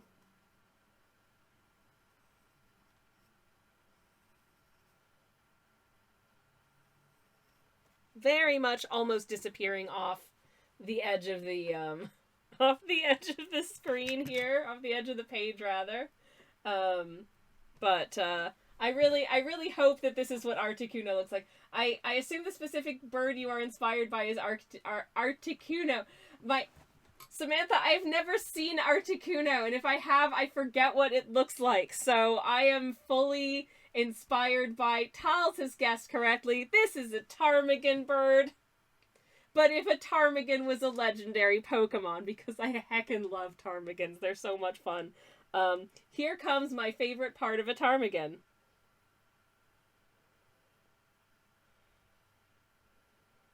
They've got fluffy little feet. Fluffy little bird feet. Fluffy, fluffy, fluffy. Because they need those thick leg feathers to keep their little leggies warm. I'm gonna do this for the nice thick leg feathers here. I'm going to accidentally draw a line in a spot that I didn't mean to. Ptarmigans and cardigans, like bananas and pajamas, but more avian. Dan, you have no idea how much I want to draw ptarmigans and cardigans now. Like, I already love drawing and painting birds, but what if I ask you for permission to draw ptarmigans and cardigans, will you tell me yes? Because I hope so, because I would love to do that. Just some little feathery details there on the sort of birdie chest, because I think that would be cute. And this, maybe some little feathery details on the wings as well. Though, to be honest, they're mostly white, maybe with some like ice blue kind of. I feel like this is an Arctic bird. They're mostly white with like some ice blue accents in places. But it's very important to note that the little fluff of feathers just above the eye is bright red. So that was my inspiration. And that's timer, so that's terrible drawing time. So I am going to... They are a master at Uno, says Many Distractions. Yes, I love that for them. Honestly, I did also think of Uno when I saw Articuno. Because of course. I would love to see them playing a game of Uno. Instead of challenging you to a Pokemon battle, they challenge you to a game of Uno. And your little, like, whatever Pokemon you send in, your little Staraptor or your little Cyndaquil or whoever is like, what? Wait, what? Floatzel is like, but this isn't a, what? Why are there cards? These are the wrong kind of cards for this game. I'm confused. Anyways, Zapdos likes playing old DOS games. Oh, there are some. Okay, you have just Many Distractions. You have just unlocked my memory of the old DOS games that I used to play on the computer. Oh my goodness. Which I have not thought of in years. There was one where there was like you played as like a little ape or something in the city, and you had to throw bananas. Does anyone else remember something like this? Oh man, I wish I could remember more. I'm gonna have to go on like a Google deep dive of like old DOS games and try and figure out which ones I actually like used to play. Because there's deep memories in there someplace of something like that where you were a little ape in like a city and you had to DOS games or something. Okay, so I wasn't 100% accurate with my Articuno, but I mean this little guy is very cute. I will give them that. So let me just try and load up a nicely sized page image so we can do a little side-by-side compare. So this is my attempt at drawing what I think that Articuno might look like. I drew an Arctic bird, but legendarily, so I made it a little bit more majestic, but it is very much based on a ptarmigan because that's the first bird I could think of that likes to live in very cold conditions. And also I just think ptarmigans are very fun. If you've ever heard a ptarmigan like speak, like do its like ptarmigan bird song, it's so funny. Anyways, okay, so this is Articuno. And this is Articuno. How did I do, everyone? Did I nail it? I'm not sure I did. You know what? I did guess correctly. I do feel good about this. I did guess correctly that it would be like a light blue kind of situation. Because, like, I was thinking, like, white with, like, light blue accents, but this is, like, light blue with, like, white accents. So that's really interesting. I'm getting onto, like, Pokemon's wavelength in terms of their character design, I think, which is very funny. You did a pretty good job. You nailed the majestic tail feathers. At least I know that about legendary creatures, is that you gotta make them a little majestic, and I thought if I give it some, like, sort of ribbony tail feathers, that might do the job. So thank you, Samantha. Looks like a pass to me, says Ada Stones. Listen, I tried my best. But, obviously, it is not the same bird, but I hope that you like this bird, and Samantha, I hope you're happy. That was terrible drawing time, everyone. Thanks for the suggestion, and thank you for joining in. That was really fun. Passes in passing. Aw, thank you. Thank you. I tried my best. Anyways, that was really fun. At some point I should like round up all of my terrible drawing canvases and just do like a compilation of all of the terrible attempts at trying to guess what Pokemon characters would look like based on their names, and occasionally a vague description of their character, like their type.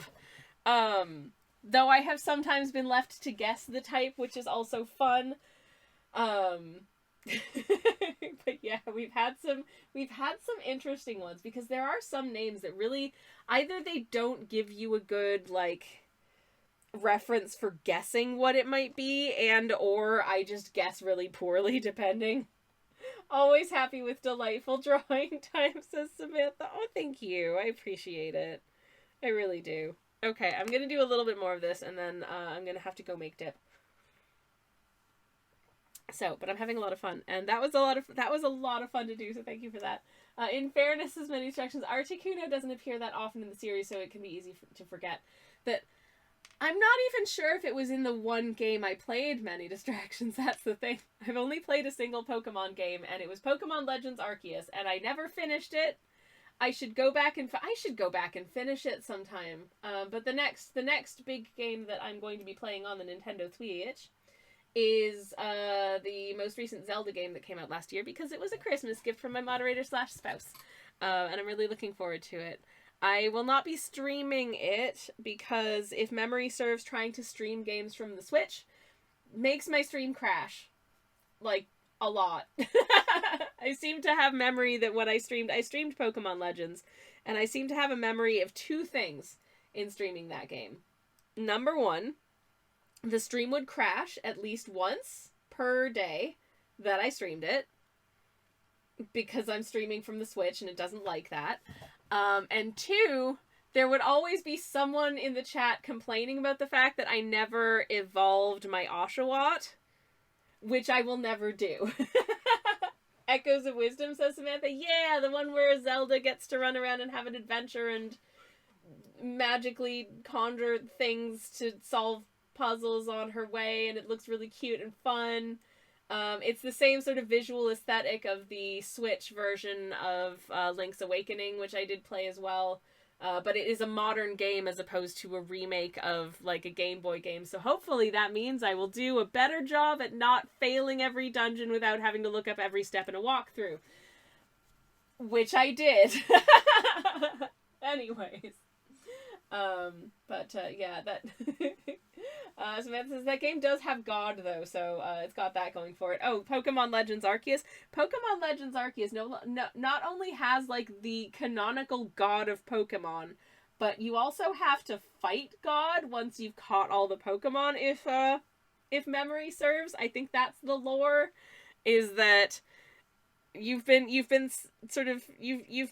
sent to this unfamiliar time and place from, I'm assuming, the modern world, and been given the directive from God to catch them all, basically. And I'm given to understand that I finish, like, the main storyline, but after that you're kind of just let loose to continue catching every Pokemon in the game. Once you've caught every Pokemon in the game, you have to fight God.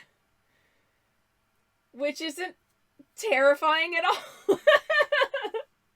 They don't exactly word it in that way, but Arceus is effectively like the god of the Pokemon world, and I think that is canon. So when I say you have to fight God, I mean you have to fight God, which... What? I don't think I've ever had to fight God in a video game before, and I don't know how to feel about that. Anyways. I'm just gonna paint in the exterior framework of this little hearth, I think, and try not to think about that too much. Anyways. But yeah, I'm not a super seasoned Pokemon game player, as you can probably tell by my attempts to draw that legendary birdie. But then there are a lot of characters, if you ask me to just draw them from memory. Even if they're ones I've seen, I'm gonna do a weird bad job, because I have, like, the opposite of a photographic memory for a lot of stuff. It's not good. It's not good. I apologize in advance, just in case. Because it's pretty poor. Okie dokie.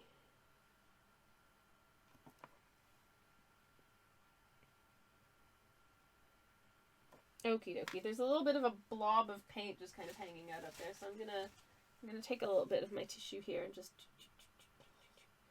pick that up because I want to get rid of it. There we go. Nice. Anyways. Such a benevolent god, says Many Distractions. Honestly, very strange. 8 Our Stones says, I'm gonna go for now. Have fun and a good ranch dinner later. Thank you, my friend. I look forward to having some ranch. Samantha says, who knew that the series tagline was a mandate from God all along? Apparently so. Apparently so. You boot up a new Pokemon game, you're on a mission from God. Which, you know, feels weird, but hey. I did enjoy that game. It's fun. I saw that there's a new Pokemon Legends game that is imminent at some point in the... Is it coming out? I think it's coming out sometime this year.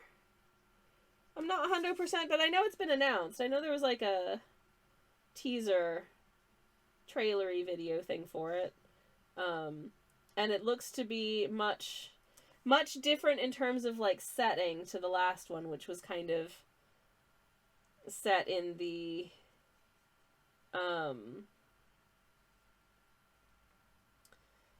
set in, like, the Pokemon equivalent of, I guess, like, a much earlier Japan, so that was neat. But yeah. Anyways, so I've got that to look forward to. That'll be fun, I'm sure. And I've got finishing this painting to look forward to, because I did not get it all finished today, and that's alright. I'm gonna just pick up a little bit more of this, and I think I'm gonna fill in the floor, and then I'll probably leave the rest for next time. I'm doing the floor in basically the same color as this, but I might make it a little more of it. Ooh, I might pick up the wrong paint by mistake. I picked up the wrong paint pan by mistake, so now the floor is going to be a blend of this color and this color, so yay! You know what? That's fine. It'll look great. I'm not concerned. I'm just amused. Anyways. Oh yeah, Pokemon Legends ZA is set in... Ooh, it's set in Pokemon France, is it? Okay, magnifique. Sensationnel. Fantastique. Other superlatives en français. Formidable. I'm sorry. Je suis désolée. I'll stop speaking French now. This is an English chat. I don't get to flex my francophone muscles very often anymore, because I don't live in a country where it's the second official language. That's why. Because I used to, of course, live in Le Canada, and I do have family who are Canadiens, Québécois, Francophone, which means Canadians who speak French from Quebec. So I do try to know a bit of French. It's important. Same region as the previous mainline games, X and Y, which I also have not played. But maybe, which is probably my second favorite generation after Gold and Silver. Ooh, where was Gold and Silver set? So many games I haven't played. Anyways, and so the many distractions says, and so the Lord said, thou must catcheth them alleth. Yes, indeed, indeed. Amazing. I love it. Well, this painting ain't getting done tonight, but, I think it's looking a lot better than it did when we started, so I'm feeling alright with that, actually. Hopefully she's okay. Hopefully it'll turn out alright. I honestly wasn't sure about this at the beginning. I thought, oh, it's a little bit scruffy. I don't know if I've drawn I don't draw as many just, like, people, like, human people characters as I used to, and I was like, oh, I don't know if it's good. But, you know, I think it's maybe it might be kind of good. It might actually end up being kind of good. So, I'm gonna not worry too much about that. Basically. Gold and Silver is set in Johto, which is next door to the Kanto region of the OG games, and basically Japan. Yay! Very, very, very cool. Indeed. What was I going to say? I forget. I don't know. I think I'm going to call it there for today. Oh, no, never mind. Bean has a question for us. Bean, what is your question? Please feel free to pose the question. I shall await the question before we call it for the day. So literally next door that you can swim across to Kanto in the game. Oh, that's really cool. Very, very cool. I know that the Legends game that I played is set in one of the Japanese regions, but it's like a different name because it's like several centuries earlier, so I don't know which one it is. Anyways, what I do know about the Legends game is that the doggy Pokemon is super cute. There's like a variant for that game, and it is super cute. Oh no. Okay, I'm gonna get the camera back up and running while I answer Bean's question. Bean asks, do you think of your colors beforehand, or do you just jump in when painting? It really varies, actually. It really varies. Sometimes, most of the time I will have I'll have like a paint palette in mind. Hello, Elgato, says chat. Most of the time I will have a paint palette in mind that I want to use for a painting. Though sometimes I'll decide that after I've done the sketch. That varies as well. It varies. But sometimes I have a really good idea of how I want to use color in a piece, and sometimes I'll have a sketch first, and then that'll kind of come out of it. But yeah, oftentimes I will select, like, I will have like a palette that I know that I want to work from, but I won't necessarily know exactly what element is going to be exactly what color until I've started working on it, if that makes sense. And then it's a case of just, sometimes it takes me a while to blend the right color if I'm looking for a specific color, and then other times I just kind of wing it. I think after a while I started kind of developing an intuition for this kind of thing, but also, but way before I started art streaming, when I was painting and was a much less experienced painter, I actually had about 5 paints.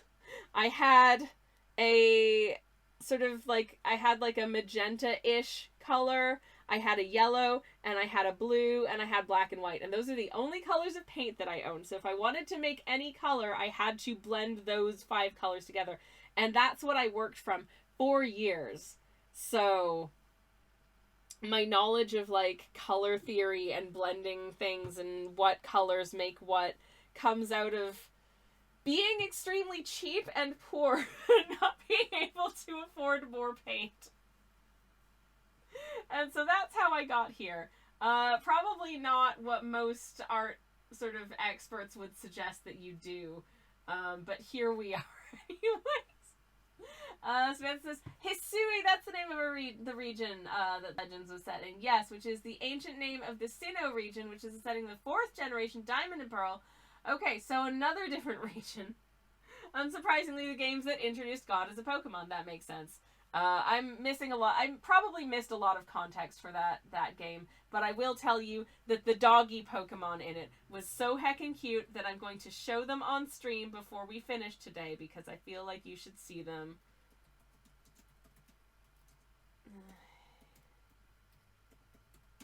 Oh, what was the name of the dog?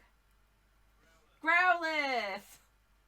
Says my moderator / spouse from the other room. It is Growlithe, and I just want you to see how cute this little doggy is, because oh my goodness, y'all. This is a very low res image, but just look at them. They're so cute. I want one IRL to be my pal. That's what I would like. But in the meantime, that's unlikely. So in the meantime, I'm gonna see if there's someone we can do a little raid on for now. Such a good voice, says Samantha. I know, yes she is. Yes she is. Yes she is. You're so good. Anyway, sorry. I will stop doing doggy voice now. That limitation pushed you if you think about it, says Bean. Yeah, hell yeah. He's great to work with, but you were skilled already with what you had. Oh, thank you. Who have we not raided in a while? Ooh, let me just check and see if this person is about to finish, because I feel like it's been a wee while since we have had a chance to raid, and they are, from the looks of it, doing some art, so can we go say hi to Pixel? Are you just about to end? Please say no.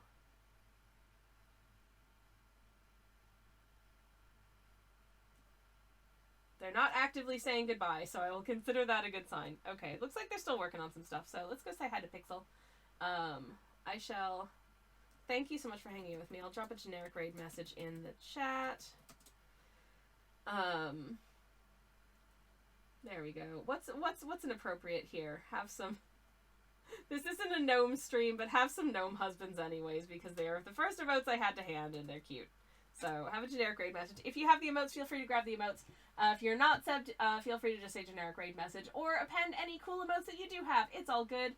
I will be back on Thursday, hopefully finishing this painting, or at the very least continuing it. But in the meantime, I hope you have a wonderful rest of your Thursday, and I will be back very soon.